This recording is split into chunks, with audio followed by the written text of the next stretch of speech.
as he possibly can. Sometimes you throw the ball high or behind, and it makes the receiver readjust his pattern, and he doesn't get downfield quite as fast.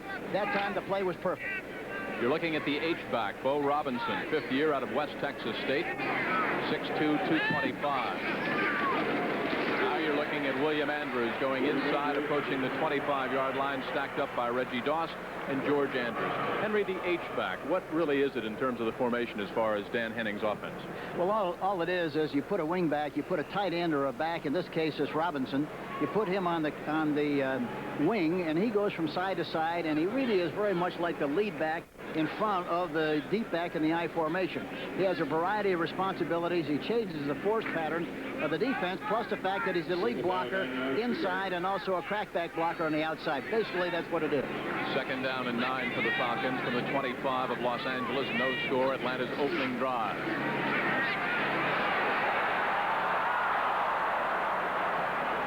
Touchdown, Atlanta. Stacey Bailey. Monty Jackson in the coverage. You simply can't throw the ball any better than Bartkowski did, and another great catch by the youngster Stacey Bailey. Look at the stunts. They pick him up in good shape, and he delivers a ball right over the top, just like it has to be thrown. Bailey has to fade away from the defensive back. Look at that, number 35. Ball is thrown perfect. You can't throw the ball any better than that. It was excellent. You're looking at Stacey Bailey out of San Jose State. We told you 7 catches last week against the Saints, 6 catches in his debut against the Philadelphia Eagles. Now Mick Luckhurst, number 18, will try to increase the Falcons' lead to a 7-0 spread. Snap, spot, kick, perfect. Falcons take that opening kickoff and jam it right down the Rams' throats. Steve Bartkowski, a 25-yard touchdown toss. That's his 13th on the year. And the Falcons score first. They lead the Rams 7-0. Hank Stram back with the Atlanta Falcons scoring drive. Opening possession. They go 63 yards, 9 plays. You saw the time that they used up in the scoring strike. Bartkowski to Bailey. You're looking at Luckhurst about set to tee it from the 35 of the Falcons. Barry Redden is back deep, number 30 for the Los Angeles Rams.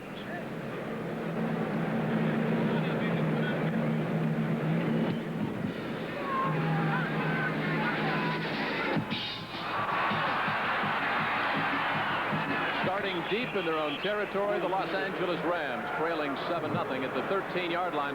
Robert Alexander almost had a fatal mistake very early in this football game. He almost intercepted the ball from number 31, who was going to look like he was going to make the play, and he almost fumbled it, recovered it, however. You know, the one thing, talking to Eddie LeBaron just a little bit before the game, he said that the thing that really hurt our club, really, we've been a 4-team covering kicks and returning kicks. So far, they've done a good job in this game. They have had some problems on specialty teams. Vince Ferragamo, veteran quarterback. Erick Dickerson, running back extraordinaire for the Los Angeles Rams in the backfield. Ferragamo to put it up on first down, wide open. George Farmer, second year out of Southern U, and he's got a first down up at the 28-yard line, beating Bob Glazebrook. We talked about number 14 or 15, that's Vince Ferragamo. Erick Dickerson, rookie out of SMU. Mike Guman from Penn State. Preston Denard and George Farmer, the wide receivers. Offensive line, Doug Smith, 6 years out of Bowling Green, the center. Hill and Hara are the guards. Slater, the veteran, 8 years out of Jackson State, and Bill Bain over on the left side. Tight end is Mike Barber, 8th year out of Louisiana Tech, and he's a good one. Motion by Guman, he goes back the other way. Wide open again. This is Preston Denard. Loose football, and now they're saying it was a completed pass, and it's a first down for the Rams. Well, you talk about getting rid of the raw ball perfectly. Ferragamo goes back into the pocket and delivers the ball nicely right into the seam behind the linebackers and the defensive backs. That's attacking the void in the zone defense. Look at that, good protection. Delivers it right inside in good shape. And they have a first down on about the 47. The drive started at their own 13, 2 plays, and they're quickly up at their own 47-yard line. Otis Grant wide to the left side now. George Farmer to the near side. The backs, 29, Erick Dickerson, along with Slater. Erick Dickerson behind the line of scrimmage. You don't think they'll key much on him today, do you, Coach? No, yeah, if they don't, we'll really have a scoop. Take a look at the Atlanta linebackers now and how they string the play out. Yeah, they're very active people. They're not overly large, Rady, number 59, gets penetration. He's blitzing on the play. You got Curry, number 50. Kuykendall is playing inside, and Buddy Curry is playing outside. Now, they've been playing Curry inside, but they made the switch today going into this game because Kuykendall is finding well. Second down, 13 yards to go. The stats this year on Vince Ferragamo. Double tight end alignment, Barber and David Hill. Wide open, out of the backfield, Erick Dickerson. Slice down inside Falcon territory, down at the 48-yard line. Kenny Johnson back there on the coverage. Now, Erick Dickerson, of course, the leading rusher, 149 carries, 787 yards, tops in the NFL. He's also a favorite receiver of that man. You can take a look at the 1-2 rushers in the National Football League, and we've got them here this afternoon, Coach. Well, I tell you, both of these guys are great runners that we're going to see here this afternoon. And Dickerson, for a young guy, we've seen him on a couple of occasions, and he's really going to be sensational. He's done an excellent job so far, and he's going to have a fantastic year if he stays healthy. 3 straight 100-yard rushing games for number 29, Erick Dickerson. Motion all over the field. Otis Grant, the rookie out of Michigan State, whatever pattern he was running, he got a big jump. Yes, he did. He felt he should have been farther downfield after that jump. But, you know, talking about Dickerson, Jim, he fumbled. The last time we saw him play against Green Bay, he fumbled, and it wound up that they lost the game. He hasn't fumbled since that time. He's changed his shoes. He used to play and practice with a very cheap pair of shoes that cost about $6.70. Encroachment, contact, wide receiver, offense, still third down. A very cheap shoe that costs about $6.70 a piece, a pair, and he blew out a pair every week. Now they finally convinced him that he ought to wear a better shoe, and he's doing that. The other shoe had a molded cleat. This is a regular cleat that you screw on, so his traction is much better, and he's had a better footing, and he hasn't fumbled since that game. 3rd and 11 for the Rams. Dickerson close to the first down yardage. Bobby Butler on the coverage, and what a move Dickerson put on at the 47-yard line. He's a very deceptive guy, as tall as he is. But he makes a good move on the outside. Pass protection is very good. Look at all the stunts going on. But that creates a better opportunity to throw the ball. It's harder to get to the quarterback. And there he makes an inside move and breaks outside on the linebacker, number 59, John Rady, and goes down the sideline, is finally tackled by Butler, but makes extra yardage on the play. Enough extra yardage to pick up the first down from the 42 of the Falcons. Atlanta leading 7-0. Running back is Erick Dickerson. Wide receivers left and right on first down. Ferragamo again. Loose football. Falcons get it back. The man that forced the fumble was 75, Jeff Merrow. Jeff Yates was in possession. And it's a first down and a big turnover for the Falcons. Watch Jeff Merrow, number 75, the defensive right end. He gets the penetration, and really what happened, he held on to the ball too long. He should have made up his mind a little sooner to get rid of the football. He didn't, and coughed it up.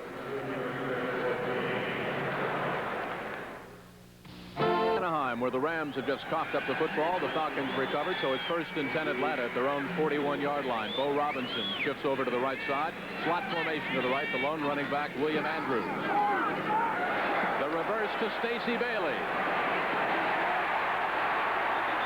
A good defensive play by George Andrews, clinging on to Stacey Bailey. Otherwise, he would have broken it big. Let's go to New York. Brent, what have you got? Jim, we've got an upset. The New England Patriots beat the San Diego Chargers, and here's the reason why. Their fine running back, Tony Collins, scored twice. One from 7 yards out and another from 10. 37-21. The Patriots over the Chargers. Back to Jeff. All right, Brent Musburger, that means now in the AFC East that the New England Patriots go to 3-4, and in the AFC West, the Chargers will slip down to 3-4 as well. Wide receivers left and right. It's 2nd and 14. Bartkowski. Good catch up near the 49-yard line. That is William Andrews, the premier rushing back, or certainly one of the premier rushing backs in the National Football League. George Andrews, 52 in his 5th year out of Nebraska on the coverage. The ball was actually thrown a little bit behind William. It had to be thrown that way, and Steve noted that it had to be thrown in that area because there was a defensive linebacker very close by. But you talk about threading the needle, and the great thing about what's happening right now is that the Atlanta Falcons are controlling the line of scrimmage, and Steve Bartkowski has plenty of time to throw the ball. Billy White Shoes Johnson, 8 years out of Widener, in there now for the Atlanta Falcons. That is he reversing his direction. Bartkowski will put it up on 3rd and 3. The ball might have been deflected at the line of scrimmage. Big rush put on by the Los Angeles Rams. Charles DeJournay, 7th year out of San Jose State. So the Falcons will have to kick it away. He did get a piece of the ball that time. Exactly what happened. Hank, how important is it for a young football team like the Atlanta Falcons under Dan Henning to come down here in Los Angeles, score first, then have the first turnover, and kind of take control of the game early? It's very important. I think it gives them a confidence factor that's very important with a young football team. You know, the difference in the two teams, talking to the Ram players, they're very excited, and they all talk about what a great positive attitude they have. Talking to the Atlanta players, there seems to be a little doubt. They're not quite sure what's going on. What's going on there is Nick Giamero hit a beautiful punt that was spinning dead at about the 5-yard line. We talked about the Falcons having problems on their specialty teams. There's a classic example. It should have been killed inside the 5. It wasn't. They lead 7-zip. You know people like us. We're teachers, firemen, people just like you. These are the uniforms we wear at work. But these are the uniforms we wear when we serve part-time in the reserves and the National Guard. You see, in the reserves and the Guard, you not only serve your country, You're part of a first-rate team. training alongside real buddies, Yet while you serve, you can live at home. and keep your full-time job. Because in the reserves and the Guard, you don't have to give up one life to live another. The Reserves and the National Guard. Talk to your local recruiter. First class. For you, it's a way of life in everything you do, including the car you drive. Seville, Cadillac's finest. Elegant, distinctive, superbly crafted. Seville for 1984. A car for those who choose to go first class all the way. Best of all, it's a Cadillac. We've got 5:55 left to go in a scoreless first quarter as far as the Los Angeles Rams are concerned. Atlanta got on the board in their very first possession, a 25-yard scoring strike. Bartkowski to Stacey Bailey, and that's where we are right now. 1st and 10, Los Angeles, as Ferragamo splits Guman to the left side. Lone running back again is Erick Dickerson. Falcons showing blitz, flag down on the play. Dickerson smothered down at the 22. You see Jackie Slater, 8 years out of Jackson State, the veteran right tackle. Let's check now the early indication. Offside against Los Angeles. Around the National Football League today, doubleheader day on CBS Sports. Games going on and games that are over. The 49ers have whooped up on New Orleans. Big game in the NFC West, of course, because that means now that the 49ers go to 5-2, and dropping down to 4-3 are the New Orleans Saints. Offside, number 78, offense, repeat first down. That was Slater who was offside. You don't see that very often. You don't, and he's having a great year. They talk about the fact that he is playing all-pro football. Look at this, 34-27, St. Louis over Tampa. John McKay's Bucks are 0-7. Guman inside handoff, bowls his way up to the 21-yard line. Still shy of first down yardage. It'll be 3rd down and short when we come back. Let's go back to New York. Brent. Jim, the Cowboys have got the Eagles just where they want them. The Eagles strike first. It's Jaworski, 83 yards to Mike Quick. They've just run the second pattern over again, and it was interference on Thurman. Going to be a long afternoon. Let's go back to Jim. First quarter scored. All right, thank you, Brent Musburger. That's going to be a dandy, and we'll keep our eyes on that one. The Eagles and the Dallas Cowboys, big battle in the NFC East. We got a big battle going on here in the NFC West. Ferragamo needs big yardage. Almost intercepted up at the 35-yard line. Rady, the linebacker, the rookie out of Boise State, was there. He's got a vertical jump of 32 inches. Buddy Curry in the center of things as well. He threw that right into coverage, which is something he doesn't do very often, but he did at that time, and he's lucky that he didn't get the ball intercepted. The frustration written all over the face of that man, Vince Ferragamo. Other finals in Houston, a 20-point loser. New England, that upset we gave you. The Chargers having problems again defensively. And how about that score? Well, that's really incredible. That's really a surprise, especially to beat him up in New York. Slot formation to the left side is that man, Ferragamo. Deploys Denard and Farmer wide to the left side. Erick Dickerson, the running back. It's 3rd and 8. All kinds of time. Great grab up near the 30 and very close to first down yardage. Gordon Jones in his 5th year out of Pittsburgh, a free agent. It all depends on where they spot the football. If it's across the 30, it'll be a Rams first down. First down, Los Angeles.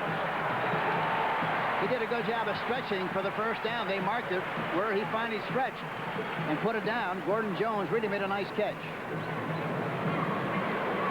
John Robinson, first-year head coach of the Los Angeles Rams. Of course, he was the head coach of the USC Trojans here in Los Angeles for 7 seasons. Won a national championship back in '78. Won almost 82% of his games in college. That's a remarkable statistic. Yeah, he's a great salesman. Watching him practice, their squad, the Rams squad, are very enthusiastic, very excited about the way he handles their squad. Doesn't work them overly hard, but when they work very hard. All kinds of time. Ball looked to be dropped up at the 42-yard line. Mike Barber, the veteran tight end, you don't see him drop him. But, Hank, look at the time that Ferragamo had to throw. He did have a lot of time to throw, but I think any time, Jim, that you have a lot of stunning on defense, by the time they execute the stunts, why you have more time to throw the ball than you would if they rush straight ahead. And that's what's happening so far. They're having a lot of time to throw the football. Well, besides clearing the way for Barry Redden and, of course, Erick Dickerson, the Rams' offensive line, as you're looking right there, they have kept Ferragamo protected. He's only been sacked 6 times this year. The 49ers had 23 in their first 5, but none against Los Angeles. Double tight end now for the Rams. Erick Dickerson in the grasp of John Rady, the rookie out of Boise State. Rady is not very large. He's 214 pounds from Boise State. But and he's a rookie, a number 8 draft choice this year, but he's very active, and they conceal him. They put him in a stack behind the defensive end. He's hard to get to. Erick Dickerson so far has been controlled pretty well, I think, by this young Atlanta linebacking core. Well, I think the thing that happens anytime you play against a great back like Andrews or Dickerson, you're going to have stop him on some occasions, but overall, it's going to be very difficult to stop both of these backs for 4 quarters. From the 29, 3rd and 11, facing Ferragamo. Wide receivers left and right. Dickerson out of the backfield. Ferragamo up top. Knocked down at the 48-yard line. They were looking for Preston Denard. You could see Curry was in the vicinity. Glazebrook was back there. And Pridemore as well. Take another look, Coach. They're hitting the vulnerable areas. They're hitting the areas deep, downfield behind the linebackers and in front of the defensive backs, throwing the ball downfield about 20 yards. Again, he's got plenty of time to throw the ball, and he's got a good lane to throw the ball through. Look at this. Right over the top of the linebacker. The ball should have been caught. Those kind of balls you should catch. It was right on the money. He should have caught it. John Misko, the punter right there. Billy White Shoes Johnson is back deep. Misko hangs a high, wobbly kick, but it's a short kick. Takes a good bounce for the Rams, however. Hit it about the 37-yard line, and finally will be whistled down at the 27.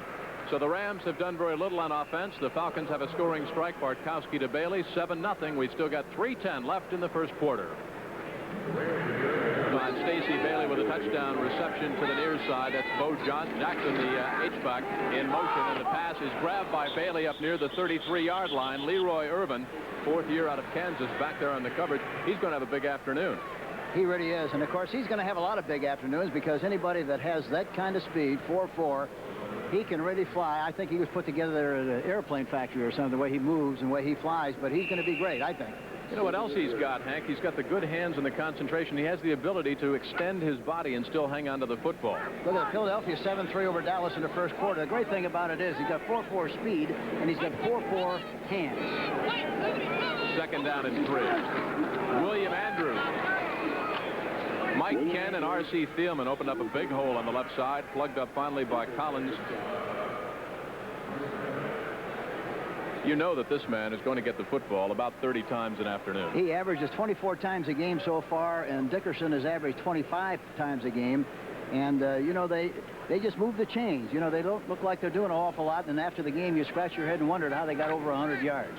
William Andrews, 148 carries, 653 yards, averaging about 4.5 yards per carry. Interesting, though, Hank, his longest is only 27 yards. Andrews again, a little counter delay to the left side up near the 43. And you know, because you talked to Dan Henning at the Falcons practice this week, what he would like to do is be able to break William Andrews for a big gainer a little more often. Kind of make him a big play kind of guy, like Erick Dickerson. Yeah, look at this. Raiders in Seattle 7-7. The only thing about it is he's more of a move the chain kind of a runner than Dickerson. Dickerson's a home run hitter, and the other kid, Andrews, is more of a possession kind of a running back. And he's strong and he's very agile, catches the ball very well, blocks well. He does everything extremely well, and if there's anybody in All-Pro, he is it. Bailey to the left side, Jenkins to the near side. Bartkowski looks at 2nd and 7 from his own 42. Out of the pocket, wants it all. Bailey actually became the defender, and it's complete. What a play by Stacey Bailey. He took the ball right away from Monty Jackson. It looked like Jackson was going to have the interception. Then it looked like he was going to knock it incomplete. Watch it again. Well, look, he releases downfield, doesn't get a bump, makes a fake inside. The ball is thrown a little bit underneath. Now watch Jackson. Look, he's got the ball, but over the top, he takes the ball right away from him. Look at this. A great play by this young rookie. Stacey Bailey takes it away, and it falls right in his lap, and he has possession on about the 14-yard line. You talk about composure. You talk about good, quick thinking. There was a great illustration of it on the part of Stacey Bailey. He keeps playing like this. He won't need big plays from William Andrews. Just give him the ball and get those 5 yards inside. Second year out of San Jose State, Stacey Bailey. Wide receivers left and right from the 14. Bartkowski sets the Falcons down. 1st and 10, William Andrews, the lone running back. Flag on the play. That is Alfred Jenkins. He's in the end zone, but let's check the call. Alfred Jenkins, 25 catches, 1 touchdown coming in. Motion, Falcons, no touchdown. Another mistake for that man's football team. Dan Henning, though, he feels good about, I tell you, the great thing about this young guy, he feels good about what he is doing. He's got a philosophy strong enough to exercise what he believes. He's been under a lot of attack because of the change, but he's done a great job of sticking with his gun. Motion, number 84, offense, repeat 1st down. How tough is it, Hank, from a coaching standpoint, to kind of keep your team together as a unit when you've lost 4 games by 13 points? You have to sell every week. You have to be positive every week. You can't start pointing fingers and condemning people. You just have to play football and sell them on the idea they got to do the very best they possibly can to express their God-given skills. And if they do that on every play, dance every dance, good things will happen to them. Bo Robinson, the H-back, in motion, trying to throw a block for William Andrews, and you can see the Rams just hanging on. It finally took 3 of them, primarily George Andrews, to wrestle him down. Interesting call on 1st and long. I'm really impressed with the way Bartkowski has thrown the football. Boy, he's done a great job in the past, but he looks better than I've ever seen him look so far in this game. And he's got that touchdown toss to Stacey Bailey. So far, that's the difference in the football game. The end of the 1st quarter. So there is our score. The Falcons on top over the Rams 7-0. 2nd quarter action coming up momentarily. Stay with us. Doubleheader day here on CBS Sports. And by the Champion Spark Plug Company, the performance guaranteed spark plug.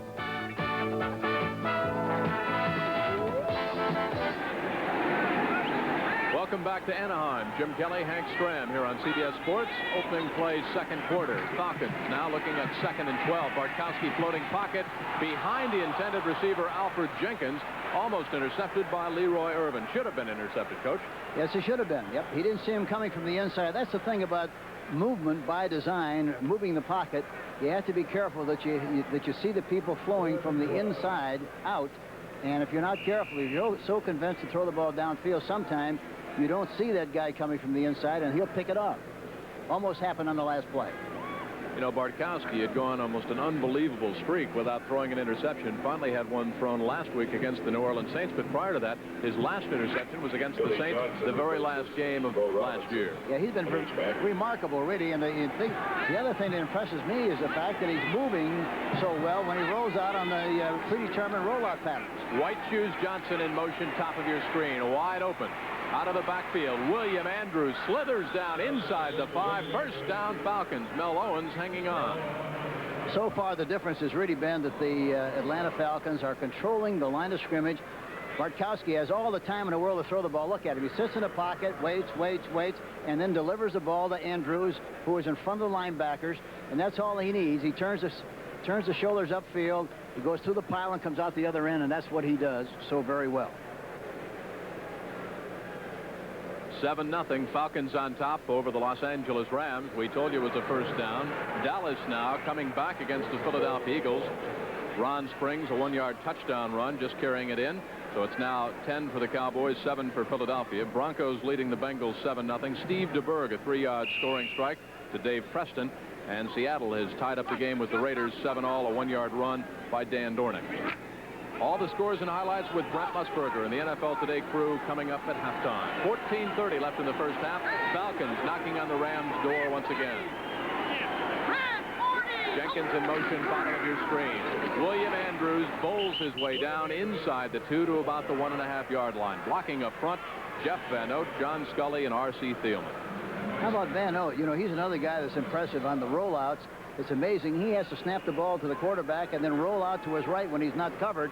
And he really gets out there in good shape. A 15-year pro from Kentucky, 37 years old. And, boy, he's really been a fantastic center for the Atlanta Falcons. They say his strengths really are consistency and downfield blocking. You know, he's starting his 192nd straight game today. That's a Falcon record. You talk about durability and strong. Is that something? Gerald Riggs in there now in a tandem with number 31, William Andrews. Riggs stacked up, maybe got a half a yard, but the center of that Ram defensive line, Collins, Youngblood, DeJournay, stacked him up in the middle. You know, if they'd have faked the ball to Andrews that time, Bartkowski could have just run to the left and walked in standing up. Nobody would have touched him. Everybody collapsed on the play, and there's all kinds of room on the outside if you fake to him and do something else. Let's see if they do it. As you know, Coach, all the plays are called by the coach, Dan Henning. You're right. Third and about a yard for a touchdown for the Falcons. They lead 7-0. Slot formation to the right side. Touchdown, Floyd Hodge. Well, they made it look easy, and he dumped the ball right over the top. And again, a great touch by Bartkowski. Look at this. Takes a 3-step drop and dumps the ball right over the top. Look at this. Floyd Hodge makes the catch, and number 37 is in pursuit, Ivory Sully, but he throws the ball right over the top and makes the touchdown pass. Look very, very easy. Floyd Hodge bothered by a hamstring most of the camp with the Falcons. 6 catches, 91 yards this year coming in. That one his first touchdown of the season. Did not play last week against the Saints. Mike Morosky will hold. Mick Luckhart will try his second extra point, and he will connect on his second extra point. So it's been all Falcons. 2 scoring strikes. Bartkowski first to Stacey Bailey, then to Floyd Hodge. 2-point afters by Luckers. That's where we are now. 14-0 Falcons over the Rams. My dandruff shampoo is good. Of the afternoon, if this keeps up, it'll be a long afternoon for the Rams secondary. Mick Luckhurst will tee it up from the 35-yard line. Barry Redden, number 30, back deep for the Los Angeles Rams. Rams an interesting situation, Henry, kind of sandwiched in. This game is between 2 battles with San Francisco. Last week in San Francisco, the Niners come in here next week, so they might be having a bit of a letdown. And they might, and of course, I think the 49ers are going to be much better with Tyler back. He played this afternoon, and he's a dominant player in their offense. Robert Alexander gets it back to the 20-yard line. That's where they'll start 1st and 10, trailing 14-0. Brent, how about Pittsburgh and Cleveland? Jimmy, the story was the Steelers' defense. The Steelers got 7 Cleveland turnovers. All 7 resulted in touchdowns, 2 of them directly. This one, an intercepted pass for a touchdown. Jim, they've intercepted 4 passes and scored 4 touchdowns in the last 2 games. Let's go back to Jim. Stram, can you believe that? 7 turnovers. It's hard to explain, you know, and the way, I think the big thing, people have to understand what a great job people are doing of tackling the football and trying to skip the ball. There's a lot more of that done because of the way the defensive rules are. They're trying to get it done that way to get the ball back, and they're really doing a good job of it. Erick Dickerson sacked behind the line of scrimmage, loses 2. It'll bring up 2nd down and 12. Don Smith, 5th year out of Miami of Florida, 1st-round draft pick back in '79, the man that got to number 29 first. Elsewhere around the NFL today, look at that one in the 4th quarter. Baltimore, had they won, would have had sole possession of the top spot in the AFC East. That's now 3-0. Kansas City on top over the Giants. young Kansas City Chiefs team. John Makovic, another good young coach. 2nd and 12 for Ferragamo, 6th year out of Nebraska. Mike Guman, he's got a first down. Pridemore in pursuit, but not before Guman slithered forward for the first down. You know, Ferragamo has had such good protection that he really looks like he waits too long to get rid of the football. That time he had people open for a long time, and he hesitated, finally threw the ball, but by the time he did, the defensive back almost made the play. Guman does a good job of catching the ball and maintaining possession as he gets hit. Double tight end alignment now for the Rams. Mike Barber, 8th year out of Louisiana Tech, and David Hill out of Texas A&I, who came to the Rams from the Detroit Lions. 1st and 10 for the Los Angeles Rams. The book on Ferragamo so far this afternoon. Motion by David Hill, top of your screen. Barber's got it at the 35, and he is up to the 38-yard line. Buddy Curry, 4th year out of North Carolina, hanging on. Barber coming into this game has caught a lot of balls, 24 to be specific, but he's been a very outstanding receiver, and he's a great blocker. And then, of course, they were able to get David Hill from the Detroit Lions, and they like him. He's still a little bit too heavy, but he is an excellent blocker. I've got to ask you a question about the Falcons now. They're back home in Atlanta this week. They're reading in the paper down there in the Atlanta Constitution.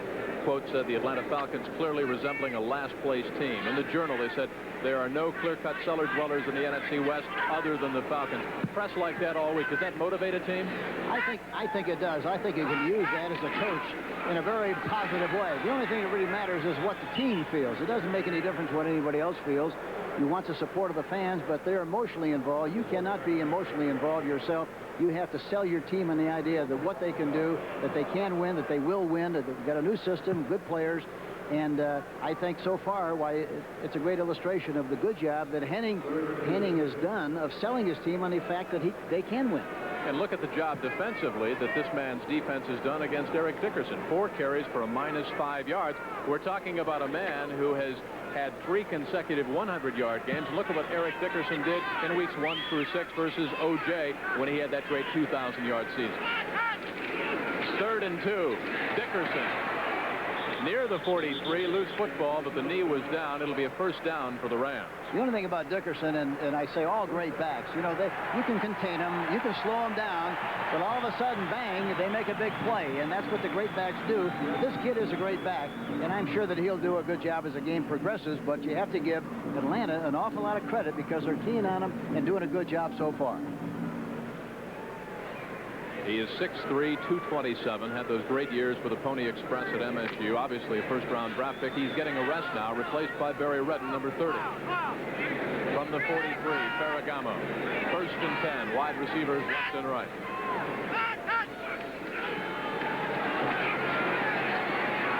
In and out of the hands again of Mike Barber up near the midfield stripe. Another catchable ball. Can't blame Ferragamo for that one. That ball hit him in the arms, it looked like, instead of the hands, and that's why he did not make the catch. Buddy Curry, number 50, right there, 4th year out of North Carolina. Falcons' number 2 draft pick back in 1980. You know, they're a different personality, the Atlanta Falcons are, compared to what they used to be. They used to feature a 3-4. Now they're using a 4-3. They're hiding the linebackers. They're very active. They're keeping them off. The linemen are keeping the offensive blocks off the linebackers, and they're doing an excellent job. Of course, Curry is the mainstay there, leading the Falcons in tackles for the 4th straight year. 2nd and 10. Ferragamo wants 7. Intercepted and dropped at the 20-yard line. Bobby Butler, 3rd year out of Florida State, had it. And another case where the intended receiver actually became the defender. Coach? Well, he didn't get the ball downfield far enough, and that's what happened.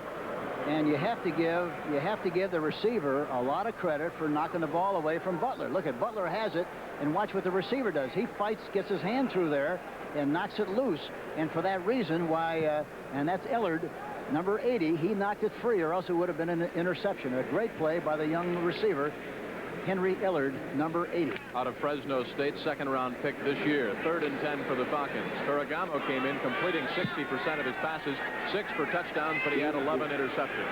14-0. Falcons lead the Rams. 9 minutes left, first half. Ferragamo. Great catch inside the 40 by Otis Grant, the rookie out of Michigan State. First down, Los Angeles.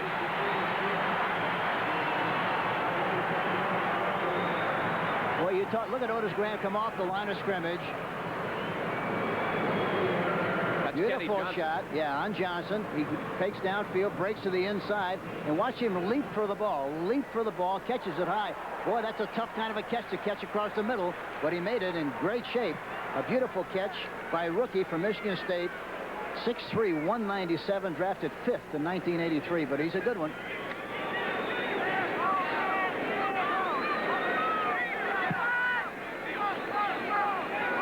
From the 35 of the Falcons, 1st and 10. Guman in motion. Dickerson gives it back to Henry Ellard. Out of bounds at the 25-yard line, chased out by Buddy Curry, and finally this crowd comes alive. It had been all Falcons early, but as Hank reminded us when we were away for a commercial, football is a game of 4 quarters. Count them. That's it, right. That's what you have to realize. Here it is. They get the ball to Dickerson. Everybody chases him. He gives the ball to Henry Ellard, number 80. Comes around the left side with the ball in the wrong arm. He ought to have it on the outside arm, but he's got it in the right arm.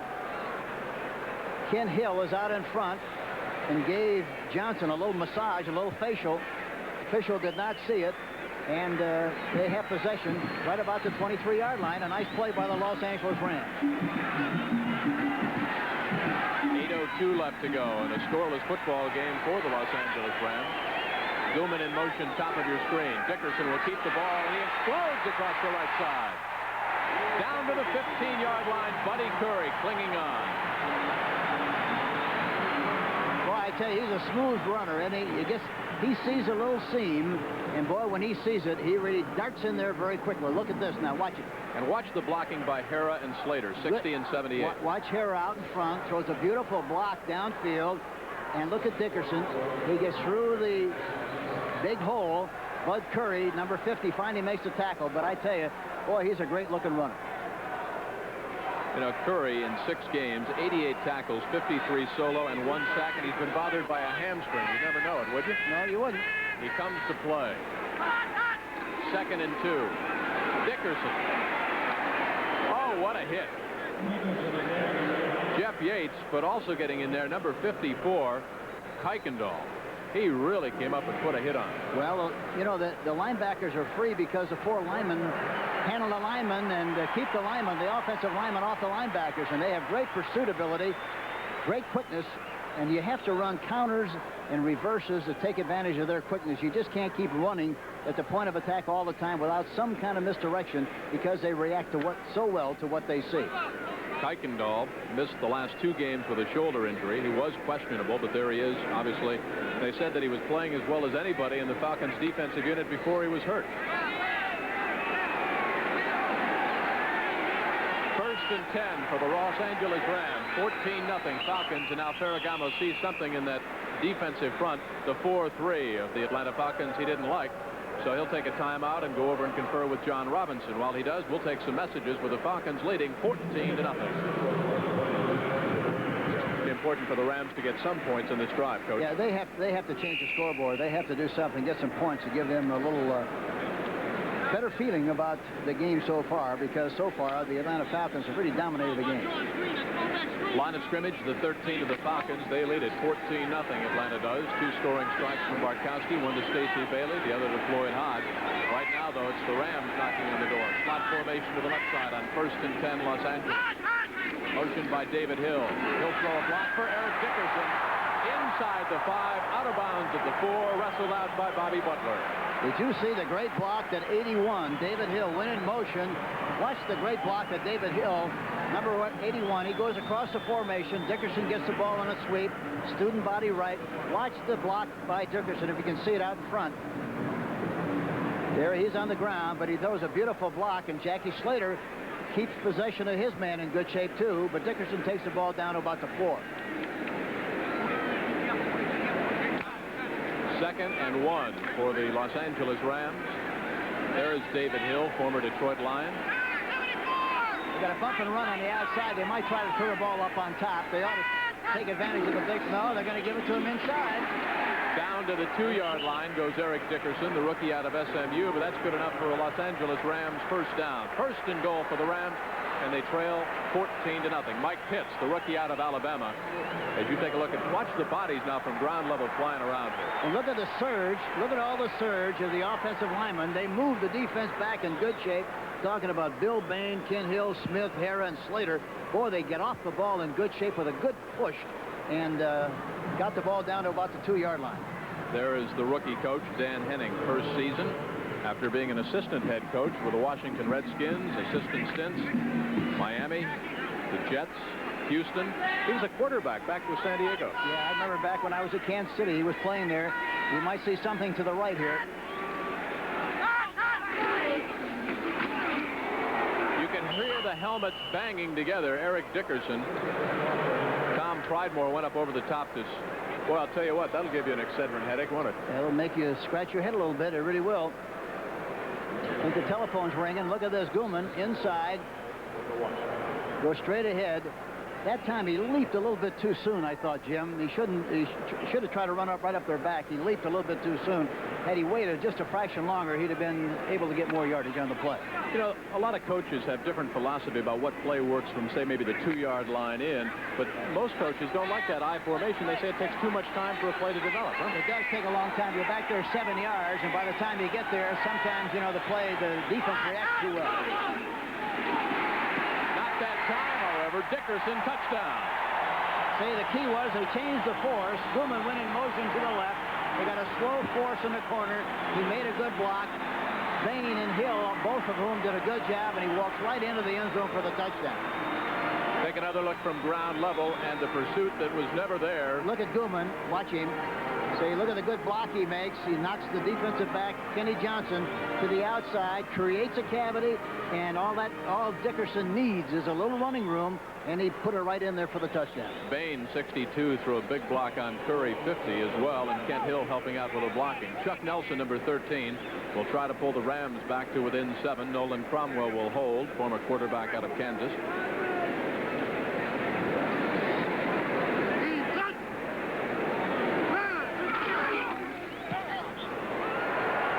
Inside the right upright, but they all count. 14-7. Falcons scored twice first. Rams come back with their first score of the afternoon, and still 5:07 left to go in this first half. The Rams kick off when we return. The Rams scoring drive to get back into this football game, 14-7. The Los Angeles deficit right now after Dickerson punched it over from 1 yard out. That is his 11th rushing touchdown of the year. Erick Dickerson, the top rusher in the National Football League, came into this game with 3 straight 100-yard games, over 787 yards. He's well over the, about the 800 mark at this point. For a while, the Falcons had contained him. He had 4 carries for a -5, but on that drive, he busted loose. Lynn Kane will watch it go out of bounds at about the 6-yard line, so Nelson will tee it up again.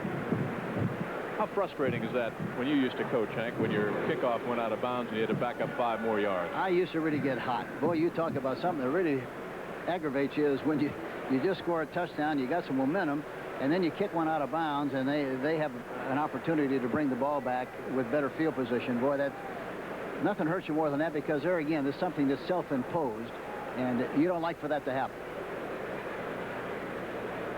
Next Saturday, NCAA college football. The Longhorns of Texas ranked number 2 against Erick Dickerson's old team, the Mustangs of SMU. It all starts at 3:30 Eastern time, and it all, of course, starts with the NCAA Today with Brent Musburger, right here on CBS Sports.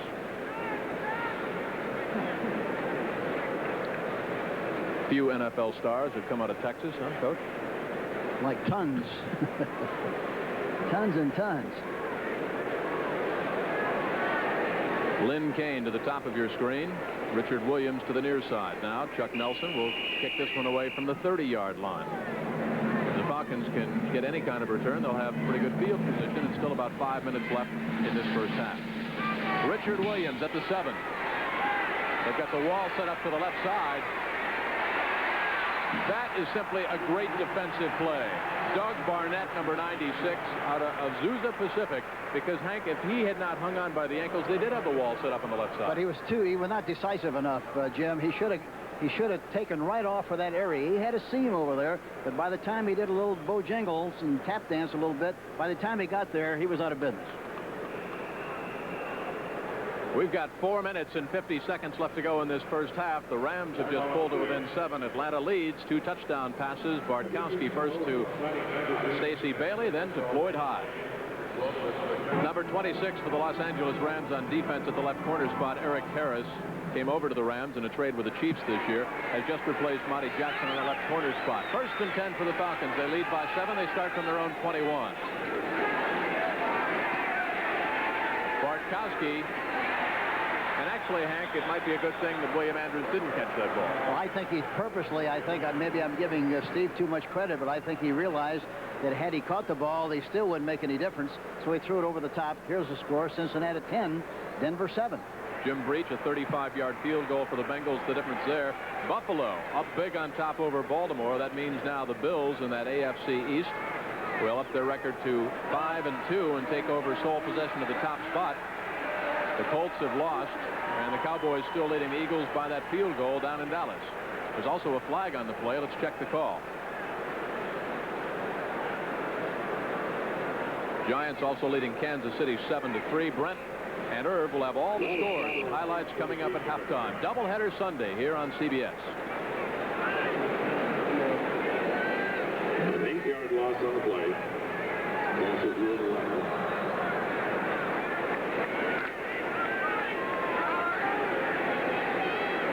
That was ruled a lateral, apparently. Pardon? That last pass by Bartkowski was ruled a lateral, so they say it went out of bounds. Gerald Riggs and the Rams playing with renewed intensity. Defense doing the job now. Reggie Doss hitting Gerald Riggs. You know, it's funny how that works. You know, most teams can stand adversity a lot better than they can stand success. And so many times you see this happen. They're slopping along, don't look very impressive. All of a sudden they get back in a game, and when they're behind, and they start playing like gangbusters, and that's exactly what's happening now. The Rams are playing much, much better, and they are now controlling the line of scrimmage like the Atlanta Falcons were early in the game. The momentum has switched a little bit. Be careful time now for the Falcons. Bartkowski looking at 3rd and 19 from his own 12 against a very inspired Rams defensive unit. Bartkowski fell down. He wasn't hit. Somehow manages to get it off to Gerald Riggs. Riggs looks for a block from Jenkins, gets it up back to the 22. George Andrews chased him out of bounds. That was a very lucky play for the Falcons. But it's typical of Bartkowski. He's got a lot of poise. Look at this. He goes back in the pocket, and he hits the foot. He hits the foot of Riggs with his right foot, and he stumbled for that reason. But he still had enough composure to get rid of the football and get it out, and they wind up getting out of the soup, so to speak, and are in much better position in this punting situation. You're looking at Ralph Giacomero, who averages about 39 yards a kick. He is back to tee it up.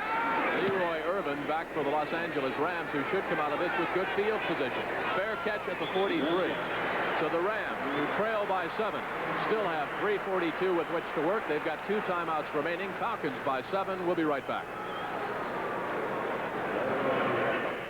You know, Henry, I asked that man, John Robinson, I said, what was the biggest adjustment he had to make going from the college game to the pro game? He said, all I do is drive to a different freeway down to work. Yeah, I guarantee he does more than that. I watch him in practice. He's got a great demeanor and a great attitude with the squad. He's very well liked. They work very hard. He doesn't keep them there very long, but he works very hard when he's there, and they like the approach very much. 1st and 10 for the Rams, down by 7. 3:40 to go. All kinds of time, and Ferragamo unloads to his tight end, Mike Barber, and he is still shy of first down yardage.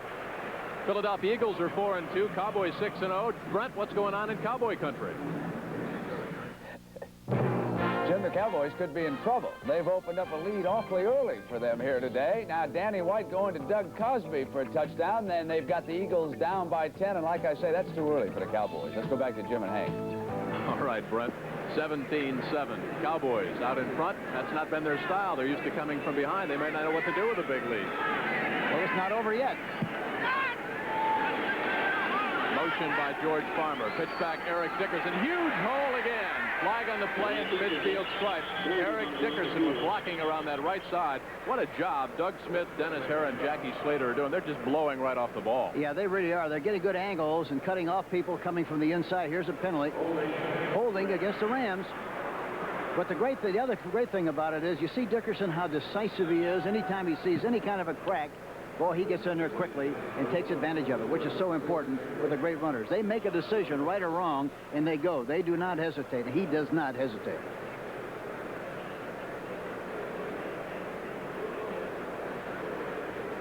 Final in now from Baltimore.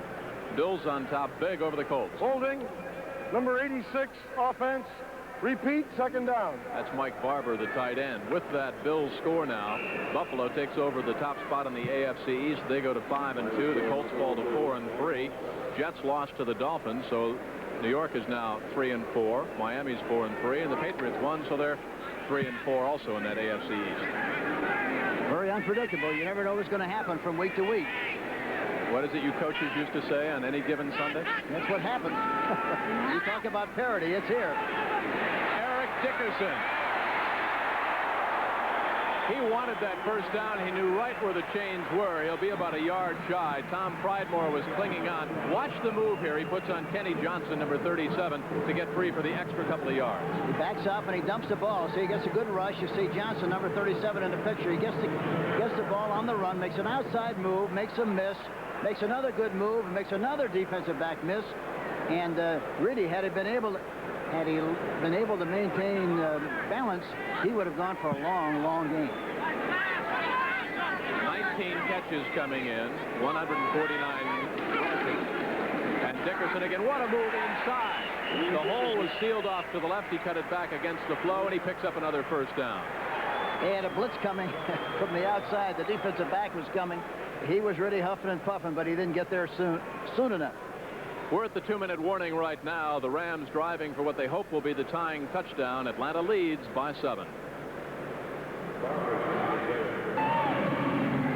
The 8-year veteran out of Louisiana Tech, Mike Barber, 6'3", 232, going off under his own power, came over to the Rams in a trade with the Oilers last year. Shaken up, but he looks like he'll be okay for the second half. His place taken by David Hill, the 6'2", 232-pound 8-year veteran out of Texas A&I, who came to the Rams in a trade with the Detroit Lions.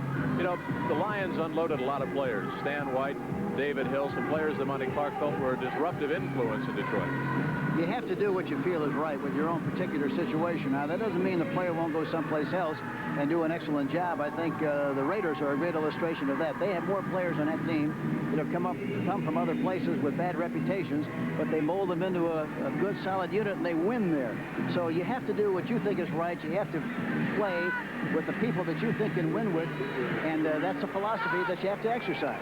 Some general managers in the NFL say the Raiders are Al Davis's halfway house. Ferragamo to David Hill, incomplete at the 19-yard line. That time, Ferragamo missed his man by just a little bit, but maybe if David Hill had a little less tonnage on him, Hank, he might have got to the ball. Yeah, he's pumped up a little bit too much. He weighs too much. I talked to him several weeks ago, and we talked about that particular situation, and he looks like he's lost a little weight, but he's way too heavy. He's doing a good job of blocking, but does not run good patterns downfield because he's much overweight. You know, there are two sides to any story when a player is let go from an organization, too. I talked to Bubba Baker, who's very happy in St. Louis, but was miserable with the Lions.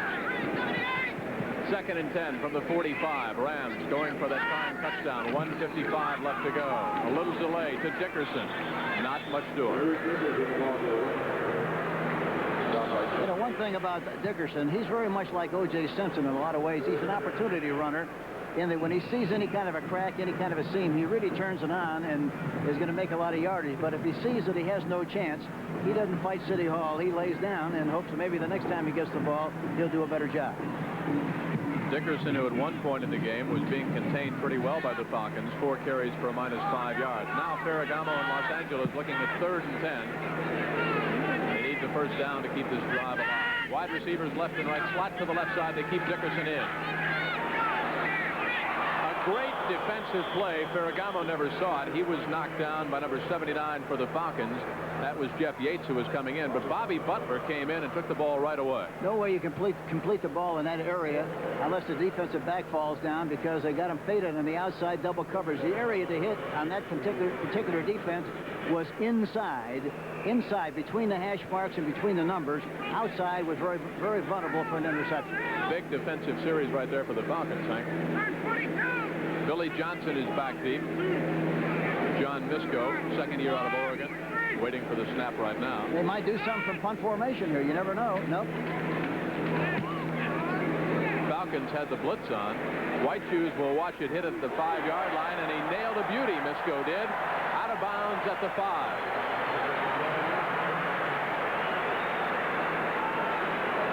(14-7), Falcons on top over the Rams. 1:04 left to go. Falcons ball 1st and 10, but they start from their own 5 when we return. The preceding message provided by the National Football League.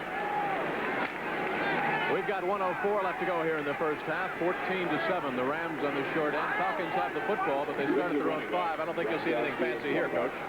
I don't think so, but if they do anything, there's a good run right up the middle. Look at this. Gerald Riggs busted for 7 big ones. Tough yards over that right side. Blocking by Mike Ken. Check it, by John Scully and by Warren Bryant. Finally wrestled down by Jim Collins. I was about to say that in this area, a lot of times you're better off to try to throw one deep, especially on the early down, maybe to be able to get a big play, because sometimes if you fumble inside, running the ball inside, they recover, and they have just a short way to go for a field goal or a touchdown, so that has to be a consideration. You can see the clock winding down. This could well be the last play of the first half. Falcons now holding on to that 7-point lead, and they're in no hurry. Gerald Riggs again picks up the first down, so the rest becomes academic. Near the 20-yard line, Nolan Cromwell hanging on, but time will expire here in the first half. 2 touchdown passes. Steve Bartkowski, first 25 yards to Stacey Bailey, then a short pass to Floyd Hodge, and a 14-0 Atlanta advantage. Erick Dickerson came back and punched it over from the Rams 1, and it's 14-7, and that's where we are with 9 seconds left to go. You know, in just 2 weeks, the NBA returns here on CBS Sports with a game that will mark the beginning of a new era in the National Basketball Association, the Ralph Sampson era. Sampson, of course, the 3-time College Player of the Year at Virginia, will make his NBA debut for the Houston Rockets against Artis Gilmore and the San Antonio Spurs. So be sure and join us on Saturday, October the 29th at 3:45 Eastern Time for all of the action. Ralph Sampson, all 7-4 of them. How difficult is it to take a great basketball player and make him a wide receiver or a tight end? It's difficult. It really is very difficult. I think people have the assumption that because he has great hands and great leaping ability and all those kind of things, that he would automatically be a good receiver. We tried that several times with players, and it was a very difficult adjustment for them to make, especially if they have never played football. If they played in high school or maybe in college, then it's a little more relaxing for the player, and he has more of an opportunity. But if he has never played and then decides to try to be a football player, it's tough. How about the transition of a track star, though, like a Willie Gauld or a Ronaldo Nehemiah? Well, they have great track speed, but here again, football speed is different, and a lot of track guys have 4.4 speed, but they have 5 flat hands, and that's a bad combination. Look at this with 9 seconds to go. The safety valve to Gerald Riggs, and if he stays in bounds, ooh, what a hit by Johnny Johnson. Gerald Riggs sandwiched down, and that'll do it. That'll be the end of the first half. Don't forget that coming up at halftime, we'll have all the scores and highlights from NFL Today. Brent Musburger and Irv Cross back in New York. Our score at halftime stands the same. Falcons lead by a touchdown against the Rams. NFC Western Division, because the Rams came in tied with the Saints and San Francisco, all at 4-2, and of course the Atlanta Falcons were 2-4. First half statistics right there. First downs about even, and the passing yardage a little bit of an edge for the Falcons. Yeah, but there's really not much difference, and really that's a little bit the way the game has gone. It looked like early Atlanta was dominating the game, and they did an excellent job, especially of controlling the line of scrimmage. But then after they got behind 14-0, why the Rams kind of came to life, and they did a much better job, got back in the game with a 14-7, and now that's the way the game is going into the third quarter. But I think we're going to see a very, very exciting second half. No question about that. If you're young Dan Henning and your team has lost 4 games by a total of 13 points, and right now you're sitting on a 7-point lead, what are you telling your team in there at halftime? You have to sell them on the idea that what they went into the game with, they have to continue to do. And they did a good job in the first half. They had a little bit of a letdown. They got to come back in the second half and do the same things they did well. The company that has sparked more engines than any. Michelob. Some things speak for themselves. Ice Blue Aqua Velva, because there's something about an Ice Blue Aqua Velva man. And by Goodyear, makers of Eagle High Performance Radio.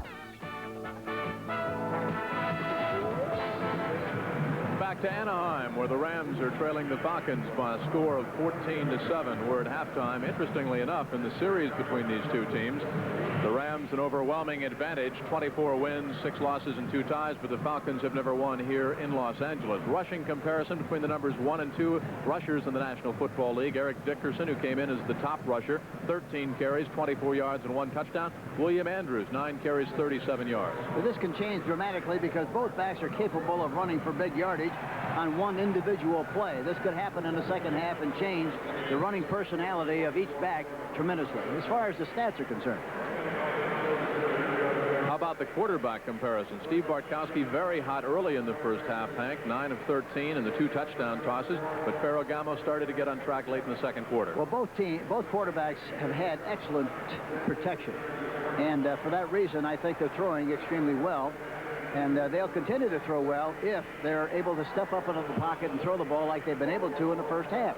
Hank, you know, we talked about the Falcons and the fact that they've lost the 4 games by a total of 13 points and the effect it had on their young coach, Dan Henning, and the squad and what he had to do. But what does it do as far as the whole organization, top to bottom? I think everybody has to be in tune with what the program is. Everybody has to do everything they possibly can to help the organization win, because you win as an organization. Andy LeBaron, the executive vice president and chief operating officer, I talked to him before the game, and he's got that kind of an attitude, and so does everybody else in the organization. They feel good about this football team. They feel badly that they lost 4 games, but they won it by a very close, in a close fashion, because they have not had good field position. They have never covered kick very well, and that's really been the difference so far in their season. Doubleheader Sunday here on CBS Sports. We'll, of course, be checking in with Brent Musburger back at the NFL control point for scores and highlights. We will also keep you up to date on Game 5 of the World Series. If that score stands up, the Orioles are the world champions for 1983. Phillies, of course, won it all back in 1980. Oh, they call them the Wheeze Kids, with Rose and Morgan and Perez and a few of those guys getting up there. That's what they call them. They can still play pretty good baseball, They though. really are, and they know how to win. They're all winners. You talk about a winning organization. What a job the Orioles have done, of course, too. Earl Weaver retires, Joe Altobelli steps in, and they just continue that winning tradition. Barry Redden back deep. Mick Luckhurst, he'll tee it from the 35. And we pick up our big battle here in the NFC West with the Falcons and the Rams. That's Robert Alexander. Breaks it big. Wrestled down at the 30-yard line. Ron Lee in there on the tackle. We talk about big NFL battles coming on next week here on CBS Sports. You'll see the Atlanta Falcons taking on the New York Jets. The Jets upset by Miami at Shea Stadium today, or the San Francisco 49ers right here in Anaheim to take on the Rams. Of course, the Rams beat San Francisco back in that great city last week. Needed a blocked field goal try by Wersching to do it. Yeah, the kicking game has played such a dominant part in most games so far this season, and I mentioned this earlier in the season. I think that the kicking game will determine the outcome of anywhere from 5 to 7 games every season, and boy, it's been that way so far during the course of the '83 campaign. You had a great one for so many years there in Kansas City, still playing, Jan Stenerud. Well, people thought we were crazy when we drafted Stenerud way back when kicking seemingly wasn't that important. And also we had a great punter in Jerry Wilson, 2 of the very best that ever been in the National Football League. From the 30-yard line, the Los Angeles Rams, 1st and 10, slot formation to the right side, double tight end, Barber and Hill. This is Erick Dickerson. Flag on the play. Dickerson wrestled down at the 30-yard line.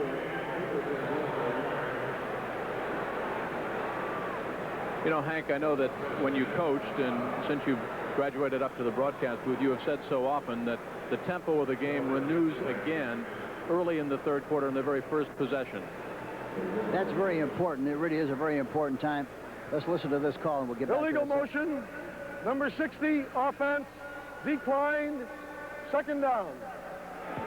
But the important thing really is, it's very important how you start the third quarter, but it's very important that you maintain a high level of intensity, a high level of enthusiasm, and you execute well during the course of the game. And you can't be a stock market team and win big in the National Football League. Ferragamo and what he did in the first half. Just 1 turnover in the football game so far. That's when Ferragamo coughed up the football on a fumble. Play action. guess that's called in the grasp and control. Huh? Don Smith that time, number 65, got through there like it was a screen pass. Watch him on the inside. He gets the penetration. Oh, it's 75. I thought it was 65, but it's 75. That's Jeff Merrill, the 9-year veteran out of West Virginia. That's exactly who it is. I thought at first it was Don Smith. But anyway, he got good penetration, got through there before he had a chance to do anything at all with the football. 3rd and 20 now, facing Ferragamo. Wide receiver out to the left side. Preston Denard, number 88. George Farmer to the top of your screen along with Gordon Jones. Ferragamo sets the Rams down. They trail by 7. Deep drop. Here comes Merrill again. Don Smith that time got him up high, and Merrill sealed it down low. Second consecutive sack and punting time for the Rams. So if the tempo is being dictated now by the Falcon defense, well, that time, you know, they've been using a 4-3 most of the time. The last 2 times they're going to 3-4 defense, and it looked like it confused them a little bit. It'll be John Misko, who nailed his last one out of bounds down at about the 5-yard line. There's what Misko has done. You know, yesterday out of practice, Misko wanted to come out to the stadium and do some kicking and just see how the turf was. He wanted to practice kicking it out of bounds, and that's how interested he is and how conscientious he is about the kicking game. In his own end zone, bangs it from about the 3. Billy White Shoes Johnson fields at the 45 on a dead run. Tries to go outside. Now he's got a wall. Look out. One man to beat is Misko, the punter. Billy White Shoes Johnson. Finally tackled by Robert Alexander. Misko did his job, though, Hank. He waited for help. Yeah, he did. Yeah, Misko didn't make the tackle, but he waited. He helped the pursuit get into the picture, and they finally made the tackle. Look at White Shoes go to the right, and look at number 66 coming back from the backside, and he looks like he should have maybe made the tackle, but he doesn't. Reverses his field, comes away all over the other side. Misko is waiting, makes him slow down, and by the time he slows down, help comes from the inside, and they finally made the tackle. 1st and 10 for the Falcons now. They lead it by 7. William Andrews. You see him put his head down, ducked under a couple of Rams, and finally Jim Collins hung on, number 50, for Los Angeles. But Andrews did that one all on his own. There was no hole. He simply ducked under a couple of those big defensive linemen. Well, he's great at moving the pile. He's got great leverage, great instinct, and there was a great illustration of it right there. You know, that punt return by Billy White Shoes Johnson, his longest punt return last year was 71 yards against the Los Angeles Rams. He came over to this Falcon club, and he came in with a new attitude this year under head coach Dan Henning. He wants to make a contribution. He's excited about playing football again. Stacey Bailey, motion top of your screen, throws the block for William Andrews, and he gets down near the 12-yard line before Eckert, 55, in his 7th year out of San Jose State, came up and made the tackle. Charlie Dayton, the PR guy, mentioned White Shoes, said he's just been fantastic so far and has really added a lot to the overall attitude and the execution on offense. He's got one of the most infectious grins you'll ever see. Talked to him at the Falcon Complex last week before the Saints game, and he really is excited about playing football again. 3rd and 2 facing the Falcons right now. They lead it by 7. Bartkowski chased out of the pocket, has a man wide open. Stacey Bailey, first down inside the 5. Well, I'll tell you what, they had a man wide open in the end zone, and Bartkowski was chased out of the pocket, Hank, at the precise moment the receiver broke free. But even though he was flushed out of the pocket, look at, he's got great concentration trying to get the ball downfield, escapes from the pocket. Youngblood is right about in a position to make a play, but he gets rid of the ball on the move, which I have never seen him do that much of in the past. Usually he's an anchor quarterback, goes back into the pocket and throws from there, but that time he threw it very well on the move. There you see what Stacey Bailey has done this afternoon. Those 4 catches for 80 yards and 1 touchdown. 7 catches last week against the Philadelphia Eagles. 1st and goal. Gerald Riggs will walk this one in. No flags. Blocking on the right side by Warren Bryant, 66, and John Scully, 61. But watch the explosion now by Gerald Riggs. Look at the takeoff. The tight end's a little slow getting off, but look at the blocks out front. Excellent blocking. He gets around the seam. and into the end zone for the touchdown. Boy, they made it look easy. Nice pictures by our director, Joe Assetti, and you could see from ground level right there, Hank, the H-back, number 33, Bo Robinson, throwing a big block on the left corner. That's what his responsibility is. He has to lead the play just like a fullback would lead the play, but that was a beautiful picture and a great illustration of how they executed the play. Luckhurst is perfect on his third point after. So the Falcons score on their first possession in the second half, just as they scored on their first possession in the first. They now lead the Rams again by 2 touchdowns. Scoring drive of the Atlanta Falcons. Riggs a second touchdown on the ground this year for Gerald, 6 yards out, but it helps, Hank Stram, when you're playing on a much shorter football field than your opposition, and Billy White Shoes Johnson punt return set it up. That's right. When you're involved in any kind of a race and you have to run a longer way than the opposition, you're in trouble. Barry Redden, number 30, is back deep for the Los Angeles Rams. This one taken by Robert Alexander at the 7. Down at the 31-yard line. Tackled by Ronnie Lee, the rookie out of UCLA, played right here in Los Angeles. Updating now Game 5 of the World Series. The Orioles have scored again on Philadelphia rookie Charles Hudson. It's now 2-0 Baltimore. Phillies batting their half of inning number 3.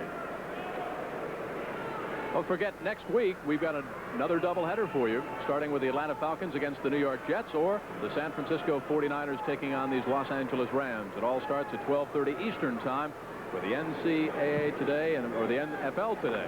Well, it's still Brent, right? It's still football.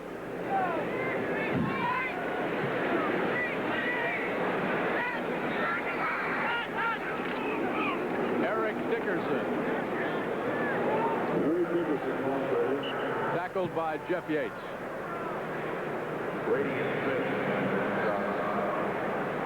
Well, the way those linebackers converge on what they see, it's tough to do business inside. 54 bending over there for a moment. Kuykendall wasn't expected to play. He's gone most of the way and played a pretty good football game. And he's playing inside, and of course Curry has been playing in there. Now Curry is playing outside. And you see Curry go from outside, one side to the other.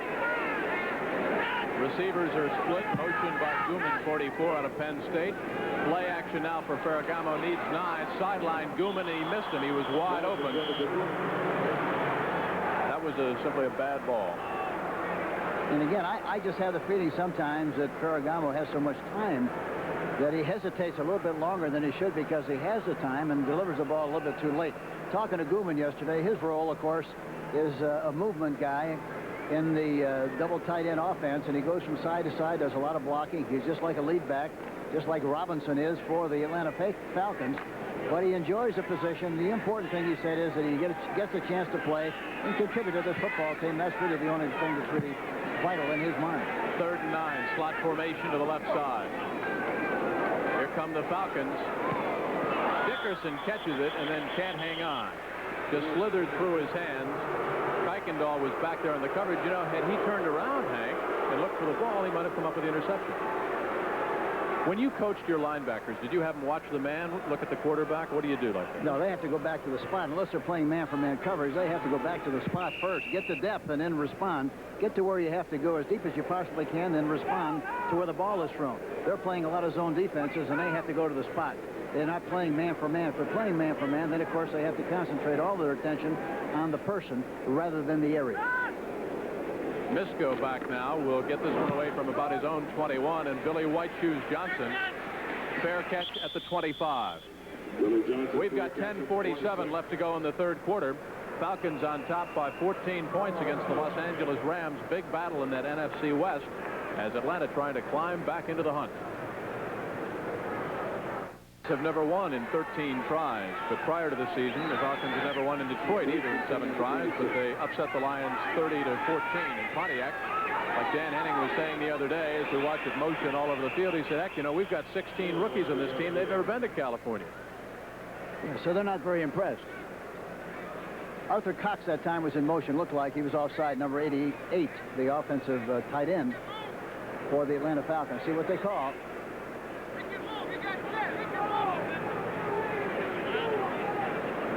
Arthur Cox is the rookie out of Texas Southern. You can hear the Rams coaches, primarily John Robinson, down there at the 35-yard line.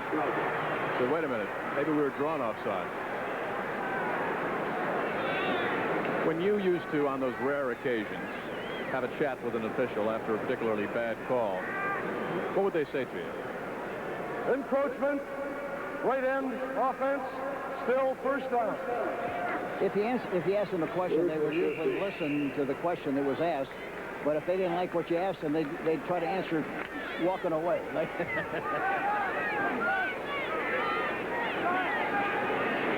Sing it again, Hank, right? First and 15 now for the Falcons from their own 21. Bartkowski gives it the pump fake. In the grasp of Reggie Doss and Jack Youngblood. Falcons might have caught a break there because it looked like the referee had blown the whistle that he was in the grasp of Reggie Doss before Youngblood came and almost decapitated him. He was trying to throw the ball deep and looking left, pumped, and by the time he was ready to throw the ball, he was covered. And here you see Youngblood coming in from his left end position, and then a good shot from the inside by Gary Jeter, number 77, and he finished him off. Falcons are backing up steadily. You can see one of their problems. William Andrews is not a problem, and his momentum carries him across the 20 up near the 22. Mel Owens clinging on along with George Andrews. Our score here is 21-7. Falcons on top over the Rams. Atlanta came in 2-4. The Rams came in 4-2. Elsewhere around the NFL today, the Giants have gone back ahead of Kansas City now in the second quarter by 4 points. Dallas up big at halftime against Philadelphia. That's a big game in that NFC East. Cowboys, of course, the only undefeated team in the National Football League. Motion by Billy White Shoes Johnson. 3rd and 14. Bartkowski. Incomplete through the hands of Alfred Jenkins. Leroy Irvin was back there. You don't see Jenkins miss too many like this. Irvin was right there with him step for step. The ball was thrown. Boy, you talk about a beautiful throw. He had a chance to make that catch. He went right through there. And as you say, he doesn't do that very often. You know, you talked about Andrews a minute ago. Did you see the cute quote about him the other day? That somebody asked about his reckless style of running, and he said, to be honest, I don't try to run over them. They just keep getting in my way. Leroy Irvin is back deep, and he'll take it at his own 47. So the Rams trailing 21-7. They have that 14-point deficit to try to make up. 9:20 left to go in the third quarter. Hank Stram, a procedure call against the Falcons, a sack against Bartkowski, and the Rams make a nice defensive stand now. Start with good field position, can get back in it. Well, but yeah, they have to take advantage of the field position. So many times you get the opportunity, you don't take advantage of it. They have to do it here to get back in this game. Guman at the midfield stripe. Extra effort knocks him a couple of more down to the 48 with Kenny Johnson hanging on. Johnson in his 4th year out of Mississippi State. The Orioles have scored again. It is 4-0. Baltimore trying to drive that last nail into the Phillies' coffin and go back home. We just saw Mike Guman make a catch, and Johnny Robinson said of Mike Guman, Mike never drops the ball, never misses an assignment, and what he does on instinct is what you tell him to do if you got around to coaching it. Pretty good. Wide receiver out to the right side. Ferragamo looks at 2nd and 5. Falcons are coming. Ferragamo unloads and batted down. Looking for Mike Barber out of Louisiana Tech. That was Bobby Glazebrook back there on the coverage. They had a blitz coming up the middle. Kuykendall was coming in there. You'll see him in the picture right here. Look at him come. Dickerson comes in there to make the block, and he's got a one-on-one situation downfield to Barber, and a beautiful play by the defensive back, and I can't see his number. That's Bobby Glazebrook, number 36. Yeah, interesting story. He's been cut twice by the Falcons. Yeah, he's something. He's like a linebacker playing a strong safety position. He's an excellent tackler, but there was a good illustration of how he covered. 3rd and 5. Falcons are coming again. Ferragamo can run for it. Got his man. First down for Los Angeles. That's Otis Grant, the rookie out of Michigan State. Ferragamo that time, Hank, knew exactly what he wanted to do because he could have run for the first down. He could have, but the concentration was like it should have been. Here you see Denver 17-10, and the Raiders 17-14 in a close game against the Seattle Seahawks. Chuck Knox has really done a good job up there in Seattle with that young team. The Raiders might be looking ahead to their game next Sunday night against the Dallas Cowboys. I know you'll... No, I don't think so. I think, you know, the Raiders are a very good, well-disciplined football team, and they play today. They don't worry about tomorrow until tomorrow. Guman in motion. Roll out by Ferragamo. Throwback. They've got a wall set up on the left side. That's Barber, the tight end. Tries a stiff arm, but having nothing to do with that was David Fry, the rookie out of Purdue. David Fry is not very big. He's 6'2", 200, played his collegiate football at Purdue University, a free agent in 1983, but I tell you, he can run. I talked with David last week before the Saints game, and we were talking to him about facing the wily old veteran Kenny Stabler, and he said, well, I hope that wily old veteran throw one my direction. I'd like to pick him off. He wasn't intimidated at all. No, he wasn't. That's a great thing about the young people. They don't, you know, they don't care. They don't really know enough about the people to be frightened. Started every preseason game, David Fry did, after the holdout Joel Williams was traded to Philadelphia. 2nd and 14. Ferragamo. Wide open. Barber, the tight end. First down. Pridemore hanging on, but the Rams have a first down at the Atlanta 22. There you see, good pass protection. That's the key. Look at the stunts. They pick up the stunts well. They throws the ball on the outside to Barber. Barber sucks it right out of the air like he's got a vacuum sweeper in his hand and makes the catch in another first down. What are the good characteristics of an outstanding tight end, someone like in the mold of a Mike Barber or Dave Casper? Well, the big thing is you have to be able to block. You have to have the combination. You know, I call them loose tackles in a lot of respects because they have to have the ability to block like a tackle, and yet they have to be able to run patterns like an outside receiver.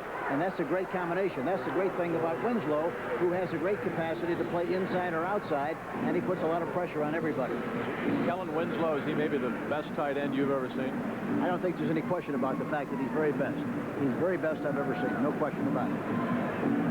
And there's been a lot of good ones, but he is definitely the best because he's so big and he's so strong, but in conjunction with that, he's got excellent speed. Well, we're going to see 3 tight ends in there now because they ruled that Barber went down just about 2 inches shy of first down yardage. So James McDonald, the rookie out of USC, David Hill, 8 years out of Texas A&I, and Mike Barber, the fellow who caught the ball, 8th year out of Louisiana Tech, in there now. They're taking an awful long time in a huddle. They might be going to throw a play-action pass. You don't know. Sometimes it takes longer when you call a pattern. Let's see what they do here. Judge, timeout. Rams, number 1. You know, you got to be really frustrated if you're John Robinson there. Yeah, you really do. You need those timeouts later in the game, and to have to give them away like this is really murder. Started to talk about it. It has to be frustrating when you take so much time in the huddle to call a play and you get up there and you've used up so much time you have to take a timeout. Yeah, the only thing about that is if there's any justification to it at all, you'd much rather take the timeout than cough up the football with a bad play. If they didn't understand what you sent in, then you got to call a timeout. They've got to rectify it. Ferragamo takes it down near the 20-yard line himself, so he picks up the necessary yardage for a Ram first down. Don Smith and the rest of the Falcons in there. And especially it's amazing when you have to call a timeout to call a quarterback sneak. That's what's murder. Seattle has just taken the lead over the Raiders, as you see right there. A 75-yard punt return by Paul Johns for the Seahawks and Chuck Knox. They're midway through the 3rd quarter now up in Seattle.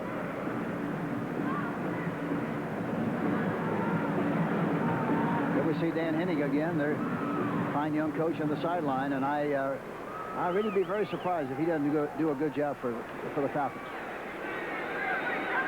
There you see what the Falcons and the Rams have done, averaging on first down. Falcons have been doing it basically in the air. Erick Dickerson gets away from a couple of Falcons, and a flag is down, thrown by the referee. Yates was clinging on to Erick Dickerson, but let's check the call. I think this one's going to be against the Rams. Yeah, when they throw in that area, it's usually a holding penalty against the offensive team. Or maybe the Falcons got a little overly aggressive, Hank. Personal foul against Atlanta.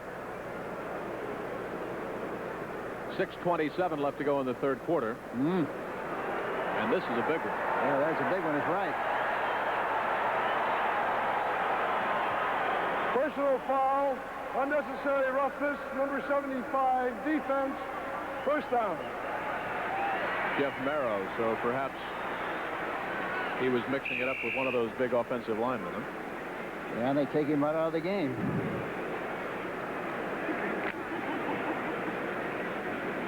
Rams trail by 14 points. Their only touchdown, a 1-yard plunge by Erick Dickerson. Falcons have 2 scoring strikes, Bartkowski, and a 6-yard run by Gerald Riggs. Ferragamo, touchdown, Preston Denard.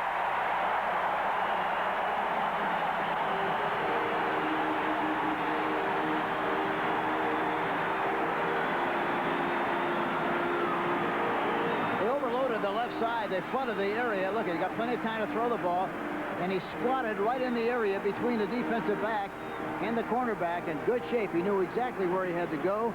Stopped right there. He got the ball right on the money, and a 6-point play for the Los Angeles Rams. Threw the ball right between the defensive backs, Kenny Johnson, and also Bob Glazebook, number 36.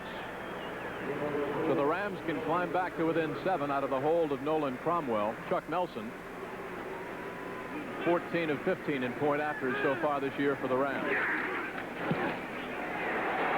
We've got a 7-point football game right now. Take a look at a 10-yard touchdown toss from Vince Ferragamo when we come right back. There you see the 3 receivers on the left side. Redden takes the ball to the outside, but there's a big seam between the 2 defensive backs. He hits it. Touchdown.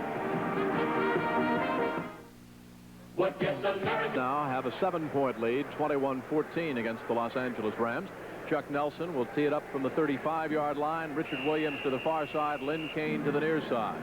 Atlanta has to be very careful not to try to sit on that 7-point lead, having lost those 4 football games by a total of 13 points. Lynn Kane, 1 yard deep. They've got the wall to the left side, but it'll take him a long time to get there. Loose football, and the Rams have got it at the 15.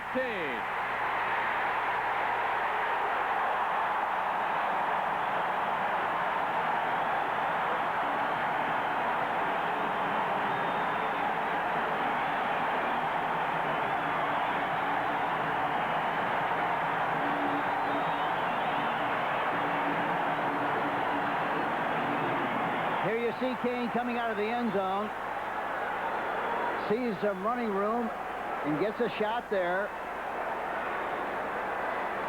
The ball flops out of there. You see it, Warren, and there you see number 66 falling on the football, and they have... It's Erick Williams. Erick Williams is right, number 66. Mark Giroux was the man, Hank, that caused the fumble, so the Rams are right back in business. They have just scored. Big play time for Los Angeles. This would be a good time for a play-action pass on the 1st and 10. Slot to the left side. Guman in motion, top of the screen. Erick Dickerson. Down to the 13-yard line. Tackled by John Rady, rookie out of Boise State. Atlanta is really playing that play extremely well. They've been using it an awful lot on 1st down. They put Guman on the left side, bring him in motion, and every time they do that, they run a power sweep or the old... outside play, student body right, and the Atlanta team is really doing a good job of responding well to what they see. You talk about student body right, all that's missing when they run that play is the Trojan horse.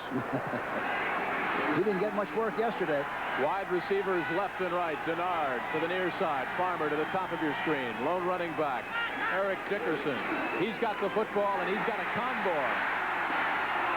Down at the 7, loose football covered by the Rams at the 7-yard line. Dickerson coughed it up, but Dennis Herron, number 60, the right guard, pounced on that loose pigskin. That was a counter play, and look at all the red shirts. Now watch what happens. Look, he steps to the right, and look at Kuykendall, 54. Look at everybody pursuing to the area, and watch how many red shirts. Look at 1, 2, white shirts. 1, 2, 3, 4, 5, 6, 7 people around the football. Boy, that's tough. And you have to give Atlanta an awful lot of credit for pursuing and gang tackling like they are doing. 3rd and 3. What do you look for here? A little play action? I think they have to throw the ball, no question about that. Denard comes wide to the left side. Farmer, top of your screen. Lone running back again is number 29, the rookie out of SMU, Erick Dickerson. Down to the 2-yard line with Don Smith in his 5th year out of Miami of Florida, just hanging on. Well, John said they're going to try to run when they expect pass, and pass when they expect run. They crossed him up that time and ran the ball and did a good job. First and goal right now for the Rams, and the momentum of this football game definitely changing now in favor of Los Angeles.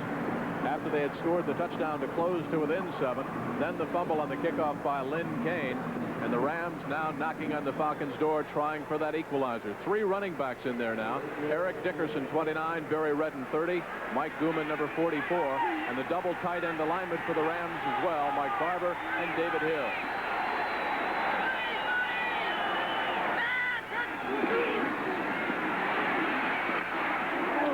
Tremendous hit by David Fry, the rookie out of Purdue.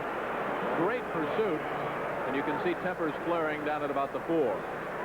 Boy, they got there faster than the offensive people that time, talking about the Atlanta Falcons. Boy, did they respond well to that sweep.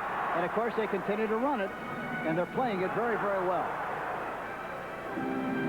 David Fry, number 59, or 58 there, 33 tackles, 18 solo, and he had 5 last week, including a fumble recovery. Second and short. Same alignment again. 3 running backs, Dickerson, Redden, and Guman. Guman in motion. Dickerson with a football. Great job again, Hank, by the Falcons of simply stringing it out. Look at all those white shirts there. Look at there's 6 or 7. There's 3, 6, 8 people around the football, and that time they did exactly the same thing. They ran the ball to the left side this time. Guman in motion left. Look at Johnson come up, does a good job of controlling the block of Guman, making the back cut inside. By that time, the pursuit comes in. Kuykendall comes in good shape, and they make the tackle. So now it's 3rd and 4. Rams still driving for that equalizer. Falcons trying to deny them the touchdown. This would be a tremendous defensive series if they can keep them out. Remarkable the way they're playing defensively. They ought to roll out. Play action. Ferragamo looks for the tight end. Incomplete at the goal line. He tried to submarine it in there. Bobby Butler was back there on the coverage looking for Mike Barber, but the Falcons had it sniffed out. Play action fake, and then they roll right. Fake to Guman. But the linebacker does a good job. He was not fooled on the play at all. Bobby Butler, 3rd year out of Florida State, the man that got the hand in there. Curry was in pursuit. So now it's a 4th down situation, and the Rams will have to settle for 3. John Rady, that time, number 59. Rady got across there in good shape also. Chuck Nelson. Should be just a chip shot. Interesting point on this kick. In the past, they've normally lined up 7 yards deep. They're lining up 8 yards deep because it had 2 kicks blocked up the middle. They get an extra yard, which means they get about 6 inches more. And they still get a block. Isn't that something?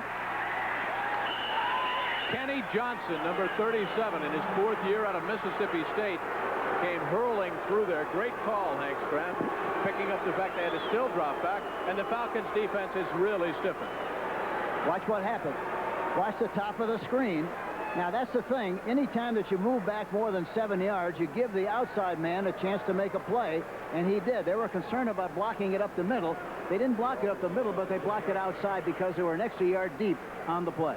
1st and goal from the 2. Rams looking to tie it up 21-all, and they came away with no points. A tremendous defensive effort right there by the Atlanta Falcons. That's got to pick them up, huh? Boy, it really was a great defensive stand and a terrific job on the field goal attempt, but they evidently noticed that in the films, that they're back a little deeper, and they didn't try to waste anything in the middle. They blocked it from the outside, and that's where you should go. Don't forget, next Saturday, there's great NCAA football action for you right here on CBS Sports. You'll see the 2nd-ranked Longhorns of Texas, 5-0 in that perfect record. Take on number 12-ranked Mustangs of SMU. They've got the identical 5-0 mark. That's NCAA action next Saturday, 3:30 Eastern Time, right here on CBS Sports. It all starts with the NCAA today. Behind the line of scrimmage. They do not get the ball at the 20-yard line. The ball will go back to the 6-yard line, point of recovery.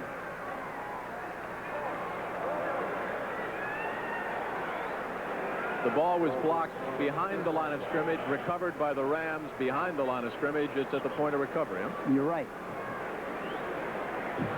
That was one of the great explanations from the old coach. Huh? Yeah.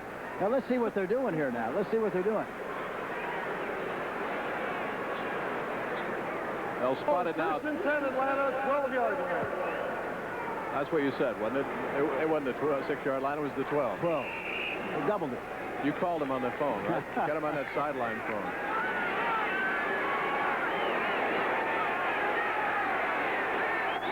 Slot formation to the left side.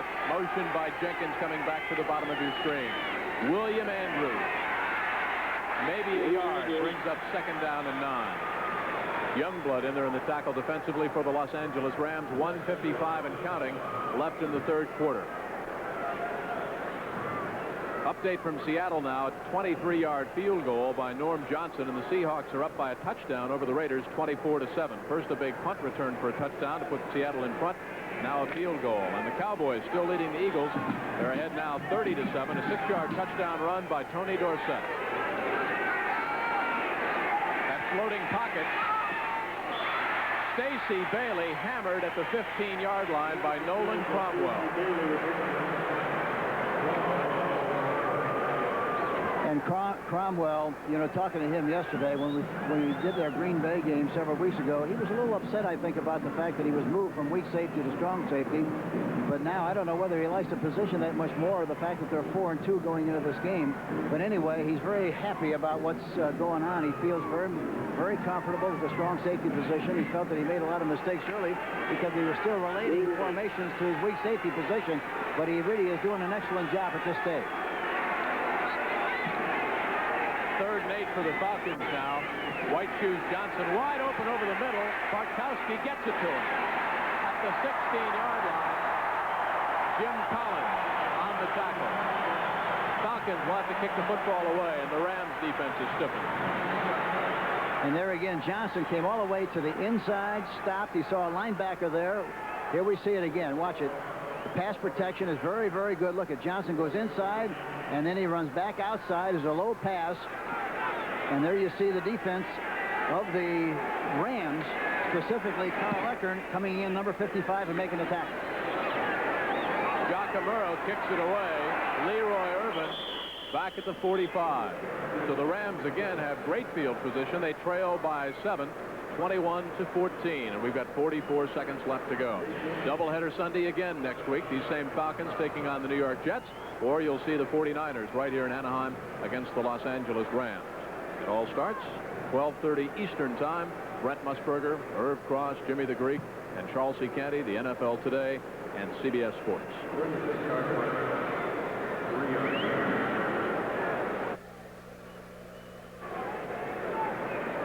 Rams having just been denied at least a field goal on that blocked field goal try by Kenny Johnson. Start again from their own 48-yard line now.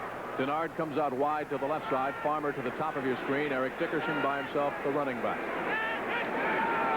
Ferragamo to throw on 1st down. Dickerson drops it at the 45. Kenny Johnson on the cover. You don't see that by Dickerson too often. He came in as the 2nd leading receiver of the Rams with 19 catches. But when he's running that kind of a pattern, the ball has to be thrown about a yard out in front of the numbers so that he doesn't break stride, that he makes the catch. He doesn't have to worry about readjusting his course. That ball was thrown behind him, and for that reason, had he made the catch, he still wouldn't have been able to make any yardage on the play. It has to be thrown out in front so he can, if he doesn't break stride, he gets up the field as quick as possible.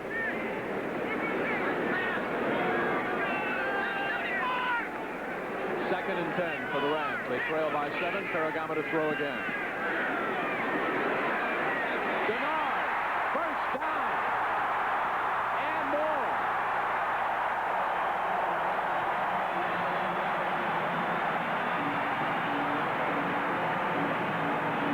The bump and run at the line of scrimmage, Hank. Yeah, he gets a shot at him and does a pretty good job, and it lets him loose. Talking about Johnson there. Lets him loose because had he kept holding on to him beyond the 5, he would have been penalized. Denard makes a high, spectacular catch and takes the ball down to about the 29-yard line. Good-looking play. 6'1", 189, free agent. What a find for the Rams out of New Mexico. Number 88, Preston Denard. 1st and 10, just inside the 30 of the Falcons. Motion by David Hill.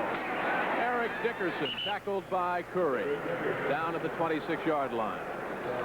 They're trying to run some more counter plays because the linebackers are reacting so well to what they see. They're trying to take a step one way to get the linebackers to flow that way and then come back the other way. That's what they ran on the last play. But in spite of that, they made some yardage, but the linebackers are really responding very well. George Farmer goes out. Henry Ellers, the rookie out of Fresno State, is checked in. He's a 2nd-round draft pick. He wears number 80. Time running out here in the third quarter, so that's it. 21-14, the Rams on the short end. Now we pause for a word from your local station. Jim Kelly along with Hank Stram. Welcome back to Anaheim, where the Rams are trailing the Atlanta Falcons 21-14. Meanwhile, in the World Series, we almost turn out the lights. Orioles on top big over the Phillies. Doubleheader Sunday here on CBS. We've got the Rams and Falcons. Big battle here. All the scores and highlights with Brent Musburger back at NFL in New York. Slot formation to the left side. Ellard wide to the right. Dickerson, the lone running back, on 2nd and 6. Wide open. First down inside the 20-yard line. And slithering forward for more yardage is Guman, the fullback out of Penn State. Percentage kind of a pass again. Good protection.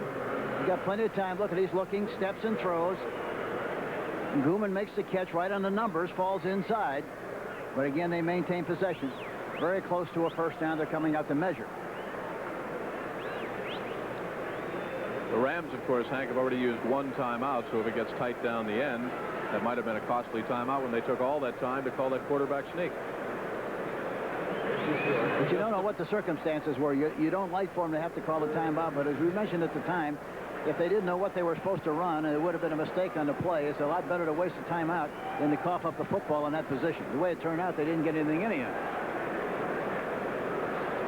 There's what the Falcons and Rams have been doing on first down. 3 running backs are in there now for the Rams and a double tight end alignment. Mike Barber and Dave Hill are the tight end. Guman, Redden, and Dickerson are the running backs. Well, they got 2 downs to make 1 yard.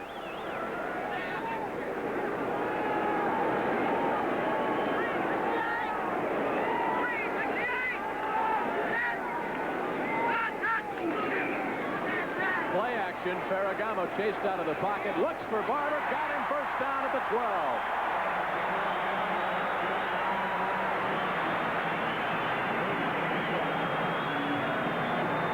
Ground level now. Take a look at Ferragamo, chased out to the right, and he finds number 86. Yeah, play action pass, and look at the linebacker, get penetration. He sees he's rolling to the left. He knows he's got responsibility of covering the tight end on the play.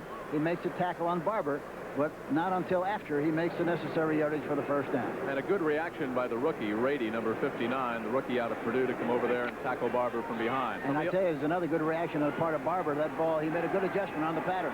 From the 11-yard line, 1st and 10 for the Los Angeles Rams. They trail the Falcons by 10, or by 7. 21-14. Erick Dickerson down at the 5-yard line. 6 grueling yards as the Rams now knocking on the Falcons' door. You know, it's very easy to see the cracks up here as a player runs to the right or the left and see how the defense responds. But it's another thing for the back at ground level to be able to see it as well as he does. And I mentioned it earlier. I'll mention it again. Boy, he really takes advantage of it and is very decisive on his moves inside. Erick Dickerson, what he's done this afternoon after those big 3 straight 100-yard rushing performances, came in as the top rusher in the National Football League with over 787 yards. So he's up around that 830 mark right now. And 11 touchdowns. Jimmy Ray is the offensive coordinator for the Los Angeles Rams. He used to hold the same position with the Atlanta Falcons. Dickerson, convoy. Inside the 1.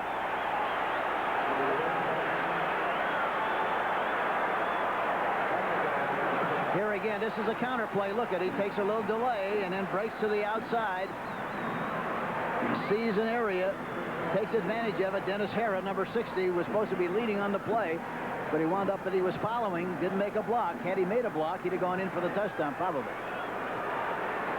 They'll measure again. Remember, this one started at the 11-yard line. Well, you've got 4 plays now to go about 33 inches. Less than a yard for the Los Angeles Rams. This man, he's not going to have any hair left in a couple of years, right? 4 games, losing by 13 points, and this one's going to be a nail-biter. And his team has looked very impressive here this afternoon. It's a long way from being over, but, you know, I really think they've done a good job. This is a good time for a play-action pass here. It really is. Whether they'll do it or not at first in short yardage like this, I don't know, but it's a good time for it. They'll be hanging in there tough, reacting very quickly to what they see.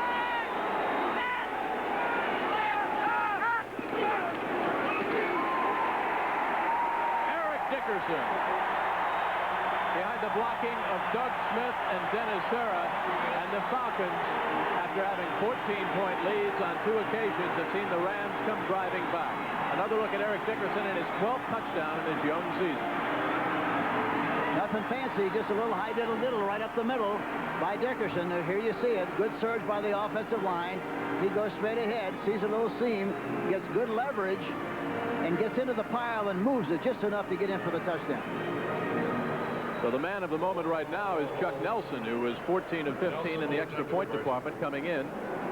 He's made 2 so far this afternoon. Had a field goal blocked by Kenny Johnson a few moments before out of the hold of Nolan Cromwell. Rams trying to tie it up with still 12:05 to play in regulation.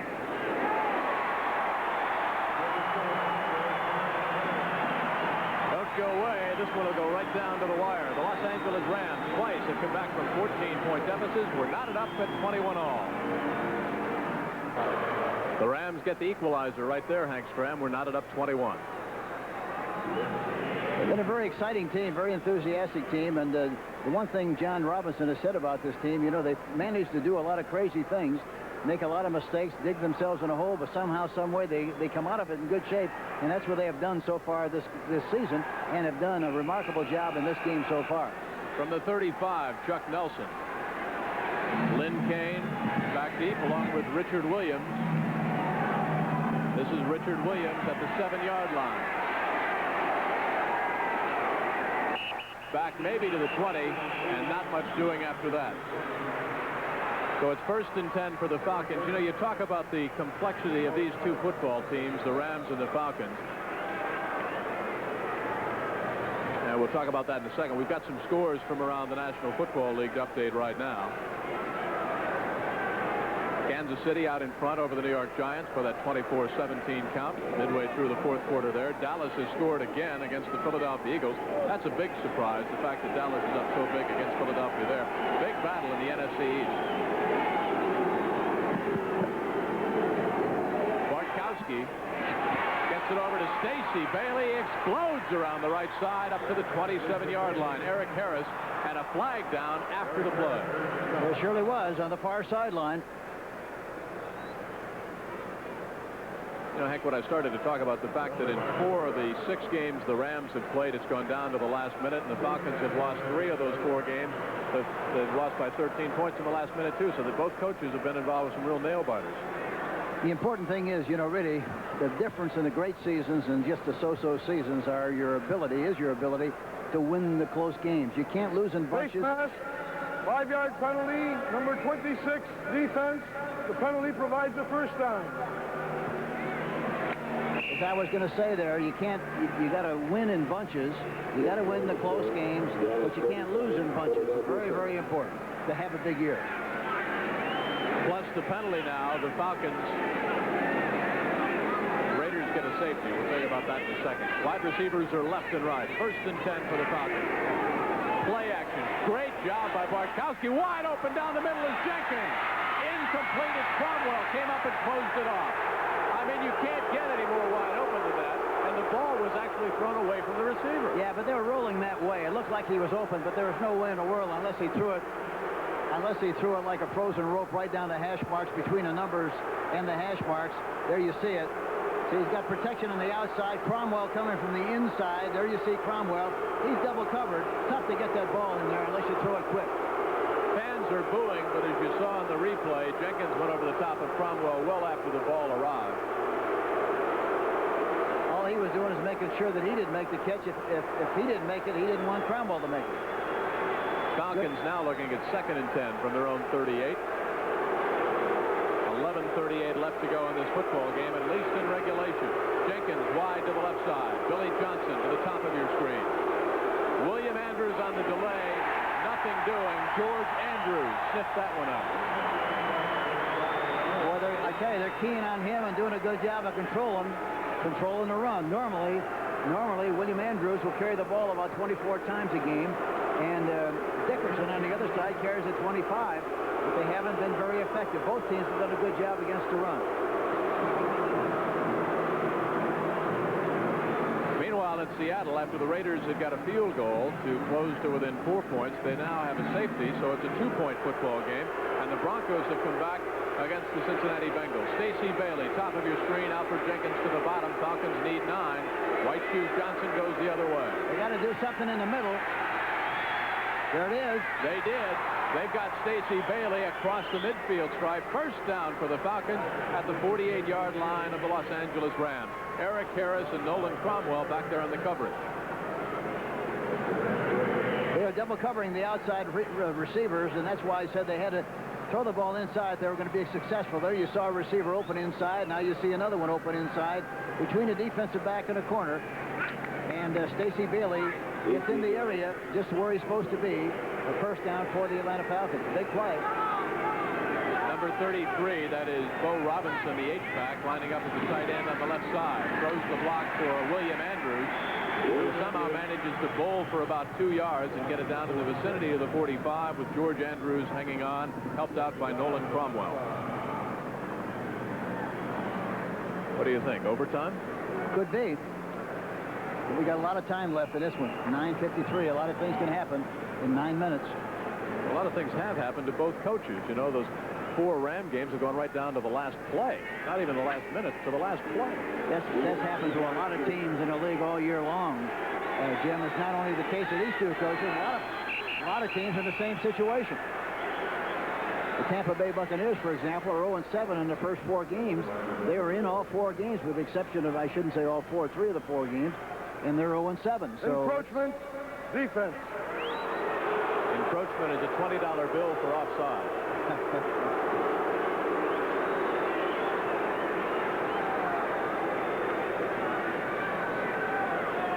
Who was it? Encroachment, middle guard defense, still second down. Charles DeJournay. Middle guard or nose tackle, huh? Yep. 2nd and 3 now for the Falcons. Slot formation to the right side. Bartkowski sends Jenkins over to the other side. Look at the right side. They got all room. William Andrews inside the 40, down at the 38. Jack Youngblood, 13th year out of Florida. Boy, they had a lot of room on the outside that time. To the right side, they had a 1-on-1, and that's what you're seeking. And I think when you get that opportunity, you ought to take it. The man you're seeing getting up, Jack Youngblood, is only 6'4", 245, and still plays that left defensive end about as well as anybody, playing in his 179th consecutive game. Yeah, and it's a tough adjustment for an old-timer like Jack to play, because he's grown up in a 4-3, now he's trained to play in a 3-4. He thought it might be a tough adjustment, but he's adjusted to it very, very well. 3 tight ends are in there now for the Atlanta Falcons. William Andrews in motion. That leaves Gerald Riggs. He gets the ball and the call, and he does not get the first down. Chopped down. In fact, he lost a yard, and Jim Collins, 3rd year out of Syracuse, came up and sealed it off. Yeah, Reggie Doss was there, number 71. The defensive right end also got good penetration on the play, but they really stuffed it. Interesting decision now for Dan Henning. He has made it. He said rather than go for it on 4th down, he's going to kick the football. What do you think of the play call on 3rd down, Stram? Listen, anytime you don't make it, you're always in a position to second guess. He has to do what they feel is right and hope that it works, and it didn't. Ralph Giacomo back to punt it away. This one should go easily into the end zone, and it does. So we've got 8:10 left to go in regulation. 1st and 10 for the Rams when we come right back. The Falcons in Los Angeles knotted up 21-all. Rams have the football. They start from their own 20-yard line. 1st and 10. We're knotted up at 21. 8:10 left to go. Rams have 2 timeouts remaining, but still lots of time left in this football game. Double for the Rams. Wide receiver to the Preston denied. Henry Eller, the rookie out of Fresno, straight to the top of your screen. Dickerson, 29, the lone running back. Play action for Ferragamo. Wide open. Erick up near the... Look at the reaction by the Rams. Bad shot. The official made a good call. Look at John Robinson.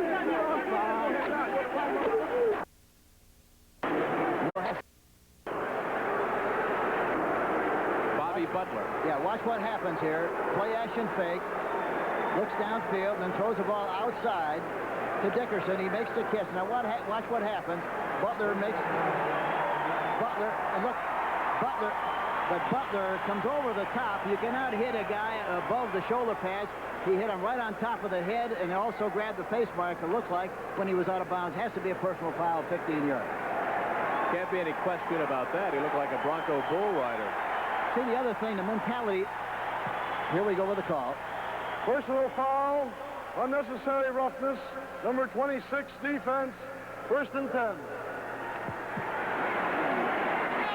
They called it on 26 in the defense. That's wrong. It was 23, that man, Bobby Butler. The other thing, you have to be concerned about the mentality of the Atlanta team, because they were ahead. Now they catch up. If you're not careful, you're playing like you're losing a game instead of like you're even with a game. They still got a chance to win it. Do you think that losing the 4 games by the 13 points? Well, we'll pick up on that. Right now, we're going to New York. Another update with Brent Musburger at NFL Control.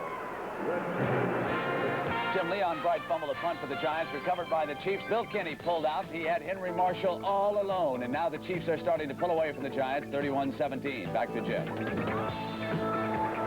All right, Brent, so if the Chiefs and that score stands up, they'll go to 3-4 in that AFC Western race. Meanwhile, the Giants in the NFC East will drop down to 2-5. Huge hole, Barry Redden. First down for the Rams. See what happens in a game like this when you lose. Here we take a look at this in replay. Here again, it's kind of a misdirection play, a counter play. Starts to the right, goes all the way over to the left side. Barry Redden, number 30. Kuykendall finally makes the tackle along with Clydemore, but boy, there was a big hole there for him to run through for the big first down on the play. Twice, Hank, the Rams have come back from 14 points. Psychologically, what does that do to the Falcons? Well, what happens, you got to be careful. The Atlanta team has to say, oh, here we go again. We've lost some close games. Are we going to lose another close game, see? And you got to be careful. Barry Redden explodes across the right side again, inside the 35, down to the 33-yard line. John Rady, the rookie out of Boise State, the first to get there. And they want to take as much time off the clock as they possibly can. They're going to continue to run the ball, I would guess, as long as they're having success running the ball, and take it down as close as possible, hopefully make the touchdown. If they don't, they'll kick a field goal, but they want to consume as much time as possible. 2nd down and 5. Erick Dickerson is checked back in. Barry Redden goes out, picked up the slack immediately. Wide to the left side, top of your screen is Preston Denard. Henry Ellard, the rookie out of Fresno State, bottom of your screen. David Hill, the tight end, along with Barber. That's Hill in motion. That's Erick Dickerson. Down to maybe the 27-yard line. Boy, did young David Hill, number 81, came across and blocked the defensive end. Boy, what a great job he made. What a great block he did on the defensive end on the last play, the providing running room inside. You can see the perspiration inside the helmet of David Hill. Yeah, well, he's heavier than he should be. He's going to sweat a lot. He's looking for the resuscitator, I think. First down by the length of the football. 5:46 left to go in regulation. Tied 21 all. Falcons defense. You get the feeling, Henry, they've got to make something happen in this football game. And that's one of the problems. They really haven't made things happen in the games that they've lost.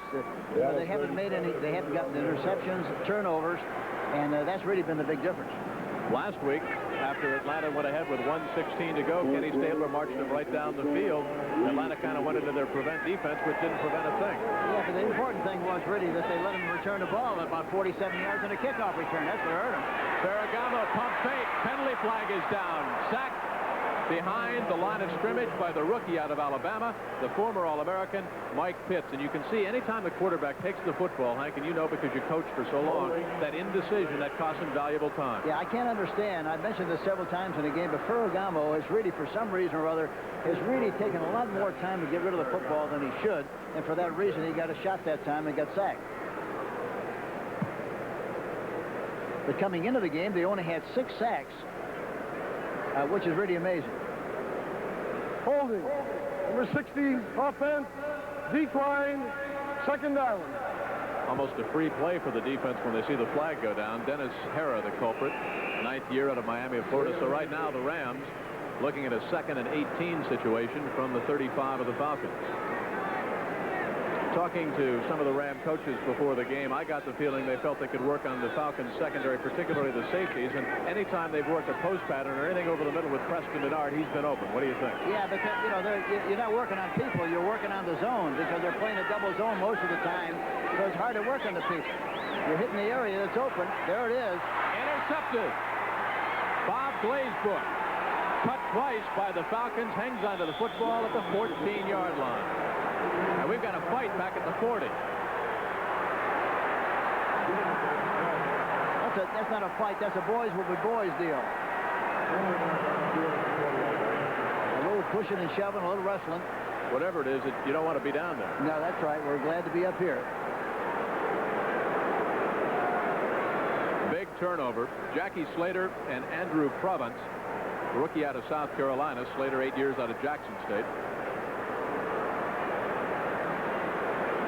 They're still pushing and clawing and shoving down there. Glazebrook comes up with a big interception, obviously. That's his 2nd of the season. To thwart that Ram drive, they were getting into field goal range before the sack on the preceding play. So the Rams hurt themselves in back-to-back plays. And he hit him like he was the only receiver that was open on the play. Personal foul. Unnecessary roughness. Players of both teams. After the interception, Atlanta 1st and 10. Let's take a look now at Ferragamo, and here's the interception by Glazebrook. Here we see the linebacker Curry blitzing. He slips on the approach to the quarterback. He tries to throw the ball over the top because you had a linebacker covering the tight end, but he threw the ball right over the top of the tight end. It was a very delicate pass. Glazebrook comes up with the interception, and they are in good position to come back and do something on this drive.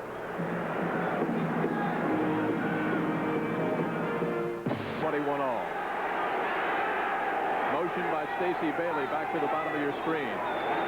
William Andrews gets a block, and there's flags all over the field. Down near the 15-yard line, Johnny Johnson grasping William Andrews.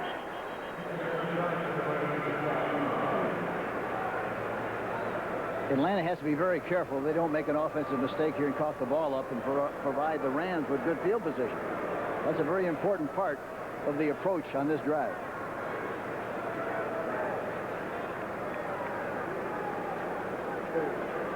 Offside, number 71, defense. Holding, number 88, offense. The penalties and offset, still 1st down.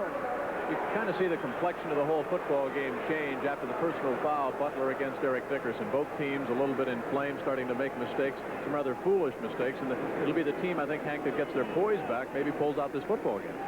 Well, the emotional part of it is so important, but you can't let the emotions control the tempo of the game whereby you make a lot of silly, dumb mistakes. Slot formation to the right side. 1st and 10 for the Falcons at their own 13-yard line. William Andrews explodes over the right side up near the 22, approaches the 23 in the grasp of Jim Collins. Other games still going on. Denver has now come back against the Bengals to take that 7-point lead. Seattle has just scored. Shelton Robinson, 9-yard touchdown run after a fumble recovery. The Raiders have 8 turnovers in that football game. San Francisco, of course, earlier, if you're putting away the New Orleans Saints in that big battle in the NFC West, so the 49ers now up their record to 5-2. William Andrews. Another huge hole on that right side, Nolan Cromwell. You notice we talked about it earlier, and both teams are starting to do a lot of countering to take advantage of the quick flow of the linebackers. This is a counter play, and look at number 33. He makes a very good block on the linebacker on the outside, and Andrews, boy, he's murdered. He gets a little head of steam, and you talk about moving a pile and coming out the other end. That's exactly what he did on the last play. Going for yet another 100-yard rushing game. Gerald Riggs in the lineup, number 42. Andrews gets a bit of a rest. Eckern and Owens made the tackle. Time winding down, 3:40 and counting. Looked like they lined up quickly in an unbalanced line to the left that time to take advantage of the extra power on that side, and they busted through there. Now with 2nd and 6. Bartkowski's been fairly conservative over the last minute and a half. Do you think he'll go up top now? Well, but he's not calling the plays. You see, the coaches are calling the plays, as you know, and he has to do what they're telling him. Slithering up near the 45-yard line is Gerald Riggs again in his 2nd year out of Arizona State, a #1 draft pick back in '82. Reggie Dawson, Mel Owens on the tackle. All the plays, as we explained, are being called by head coach Dan Henning. Why do you go into a shell this late in a football game? Obviously, when you're down on the 13-yard line, you got to get it out. Well, I'm sure the thinking is that we don't want to make a mistake. If we can control the line of scrimmage, we will. We're trying to keep moving the ball down the field and get in a field goal position, so where they won't have any time left to come back and get back in the game. Or at least we'll get one kick, and if we make it, fine. If we don't, we'll go in overtime. I think that's what his thinking is. Stacy Bailey to the top of your screen. Jenkins to the bottom of the screen.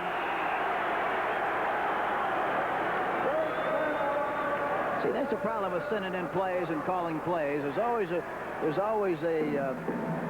situation where the quarterback says, "I thought," and it wasn't what he thought, so they have to call timeout and waste a timeout in a critical stage of the game. 2:34 left in regulation, tied at 21. The Rams crowd coming to life here on 3rd and 4, facing the Atlanta Falcons. Slot formation to the left side. Bartkowski sets him down. Motion, White Shoes Johnson. Down, he drops the ball, but he had possession, or he did not. They say no catch. I don't know about that call. What do you think? Looked to me like he had possession. It looked like he did. He looked like he did, but you don't know whether his feet. He had possession. Didn't he? I thought he had possession. Johnny Johnson, the man that stripped it free. That is a very important call in this football game.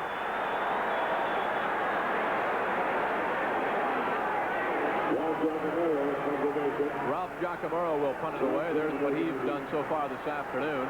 Irwin to the far side, Johnson to the near side. And they won't go after the kick. They want to make sure they don't rough the kicker. They'll let him kick. They hope they can get possession and get a good return. Johnny Johnson, look out!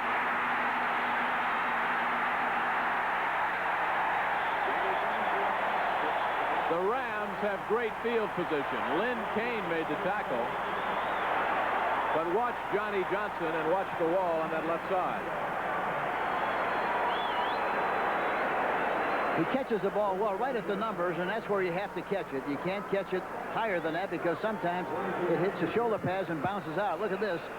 Goes to the outside, does a good job of running. Good screening downfield by Erick Harris, number 26. And he gets good position on about the 43-yard line. And you might have seen some great camera work right there, and the pictures by our director, Joe Assetti. Nolan Cromwell, the veteran, number 21, was going to throw a block, then realized if he did, it would have been a clip. He just simply fell down. He never hit the Falcon from behind. 1st and 10 for the Rams from their own 43. Ferragamo goes to work quickly. Over the middle, Barber, wide open, 1st down. Boy, that was a big play because now they need just one. They give you the middle. Barber gets a free release off the line of scrimmage, and Ferragamo hits him right on the button inside. Glazebrook is right there, but he's too late to do anything about the catch.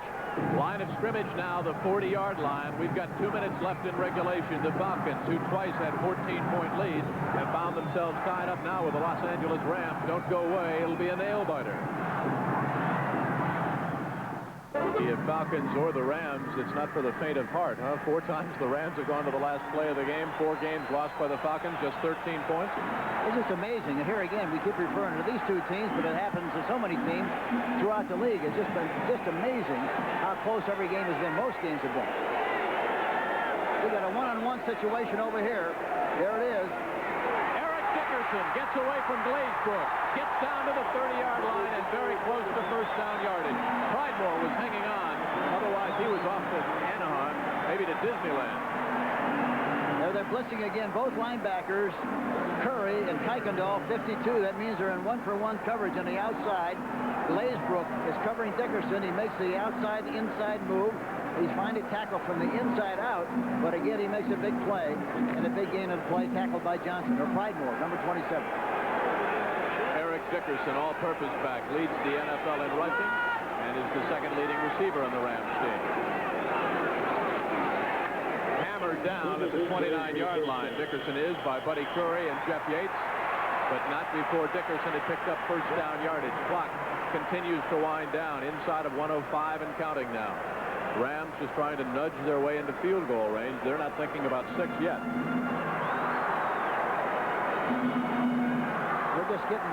We're just concerned about getting it down there where they have a chance to kick field goal and win the game, or if they don't, they go into overtime. That's all. They still need a good 10 or 15 yards, though, Hank, because Yeah, Nelson's longest field goal of the year, 38 yards against the Giants earlier. What a great catch. That is George Farmer's second year out of Southern U. The ball had to be thrown perfectly because Butler had pretty good position. Boy, he gets a free release downfield, breaks to the outside. Butler is on him. Watch Butler drive off. He never sees the ball at all, pushes him out of bounds, but he never does see the ball. Line of scrimmage now, the 17-yard line, working into Chuck Nelson field goal range for that man, John Robinson. Otis Grant, number 82, the rookie out of Michigan State, in there now, along with Farmer. Denard is out. Erick Dickerson, convoy left. Falcons come up and seal it off. But I would think the Rams right now are just going to run it and put it in front of whatever hash mark they want. Counterplay. No, the timeout on the. They called timeout. They ran a counterplay that last time, and boy, again, the defense, the pursuit of the Atlanta Falcons is really so.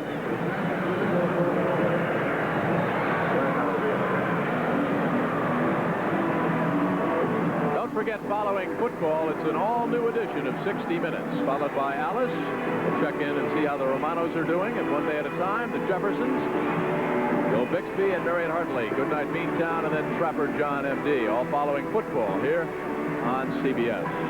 We always say following football, but 21 all, lots of things can happen. Football may go on for a while. You might have to turn the lights on before it's over. Situation is this. There are 25 ticks on the clock. You're looking at Chuck Nelson, the field goal kicker for the Los Angeles Rams. Again, his longest was from 36 yards out against the New York Giants this year. Young man out of Washington. He's just a rookie. He's hit 23 of 36 field goal tries, and he's certainly going to be feeling the pressure. I would say, what, the Rams will maybe run one more play, maybe two. You go for the touchdown, Henry? I would like to see him roll out, do something other than the ordinary thing, because a fumble could kick him right out of the ball game and make him go into overtime. But I think some kind of rollout would be a safe play. They could come up with a big play and get away from a lot of the traffic inside. Otis Grant wide left. George Farmer, bottom of your screen. Dickerson by himself. 2nd and 11. Ferragamo blitz. Corner. Incomplete at the 4-yard line, but a flag is down.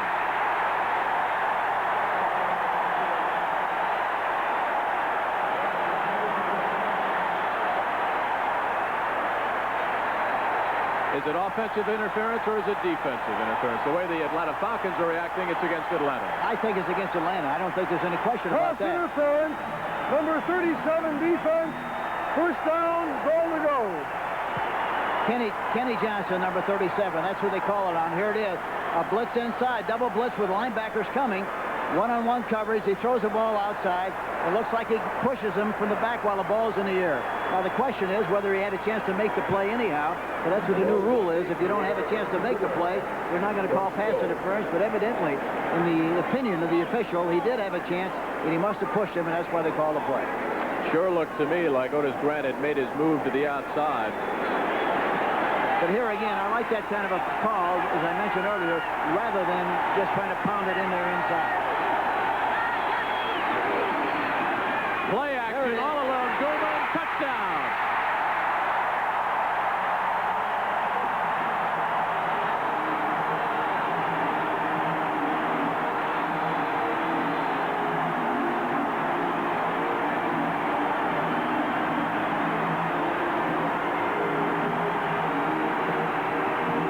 Take a look at the play action. Freezes the linebackers. It's a great call here.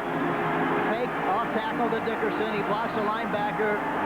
Throws the ball out top. Nobody on him whatsoever. As I mentioned, they're all ganged up there to stop the run. This feast or famine, if they guess wrong, which they did, the play action has got to be open. It was a great call by Jimmy Ray, who calls the plays on the sideline for the Los Angeles Rams, who used to be with the Atlanta Falcons. Nelson now can increase the Los Angeles advantage to 7 points. It's the first time in the football game the Rams have led. Blocked. Kenny Johnson blocked his second kick of the afternoon. He blocked a field goal, he blocked an extra point, but he was called for a critical pass interference that gave the Rams first and goal from the 2. Another look at the touchdown. See, Butler took the fake. It looked like Butler took the fake inside, and that's why Guman was wide open in the flat. Well, this football game has certainly changed so many different ways. Twice the Falcons had 14-point leads. Twice the Rams have come back. But you've got to go back to that third down pass that was ruled an incompletion for the Atlanta Falcons that apparently would have given them a first down. Then you've got to go to that crucial pass interference call against Johnson. Otherwise, the Rams are looking at a field goal, and the Falcons maybe have time to come back and tie it up. The other thing you're looking at is the fact we talked about it earlier. You got to remember that it's a game of 4 quarters. And it doesn't make any difference what happens early as long as you stay in the game and saw wood and do everything you possibly can and play hard. You always got a chance to win. The Rams are a great demonstration of that here this afternoon.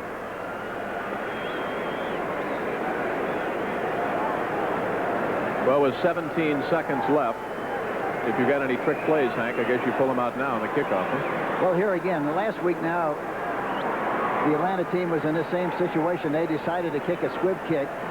And Duckett, the fine running back or receiver for the New Orleans Saints, returned the ball and put him in field position for a game-winning field goal. Now let's see what they elect to do. I think they have to try to kick a squib kick. They can't give them an opportunity to return the ball back. Let's see what they decide to do. 17 seconds left to go. It's a 6-point Los Angeles lead, 27-21. Nelson from the 35. Johnson is deep. Will he get a chance? Nelson bangs it away to Richard Williams. Clock starts now. To the 30-yard line. And still 11 seconds. Now, Bartkowski, of course, the NFL's premier passer in terms of percentage completion, has got a rifle-like arm, but of course you're going to have, what, 6 or 7 seconds? 6 or 7 defensive backs in there for the Los Angeles Rams. They're going to be way back deep, almost in the tunnel, because they want to make sure they prevent any kind of a long play. That's what they have to prevent against. The prevent defense means a lot of different things. In this particular situation, they just cannot let them make a big play. They're in an old bin play, but then with 3 receivers on the outside. Bartkowski, Hail Mary. Cromwell incomplete. Looking for Floyd Hyde. Looked like there was contact way before the ball got down there. Look at Cromwell complaining.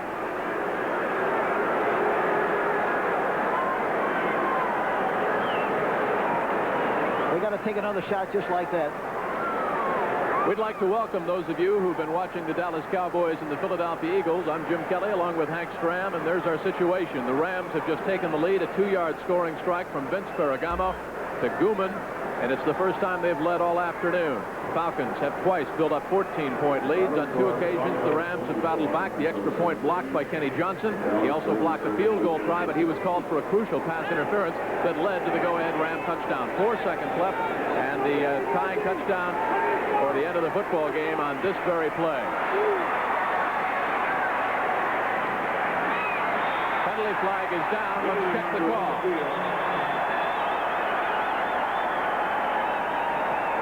Looks like it might be against the Los Angeles Rams. Hank, if it was, it was really a dumb play. Pass interference. Offensive foul on the left. There it is. It's over. It is over.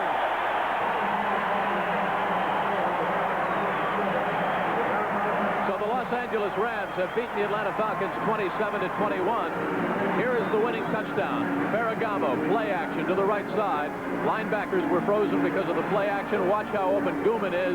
Touchdown. Los Angeles, the only time, Hank, they led in the football game. And that's the time to lead it at the very end.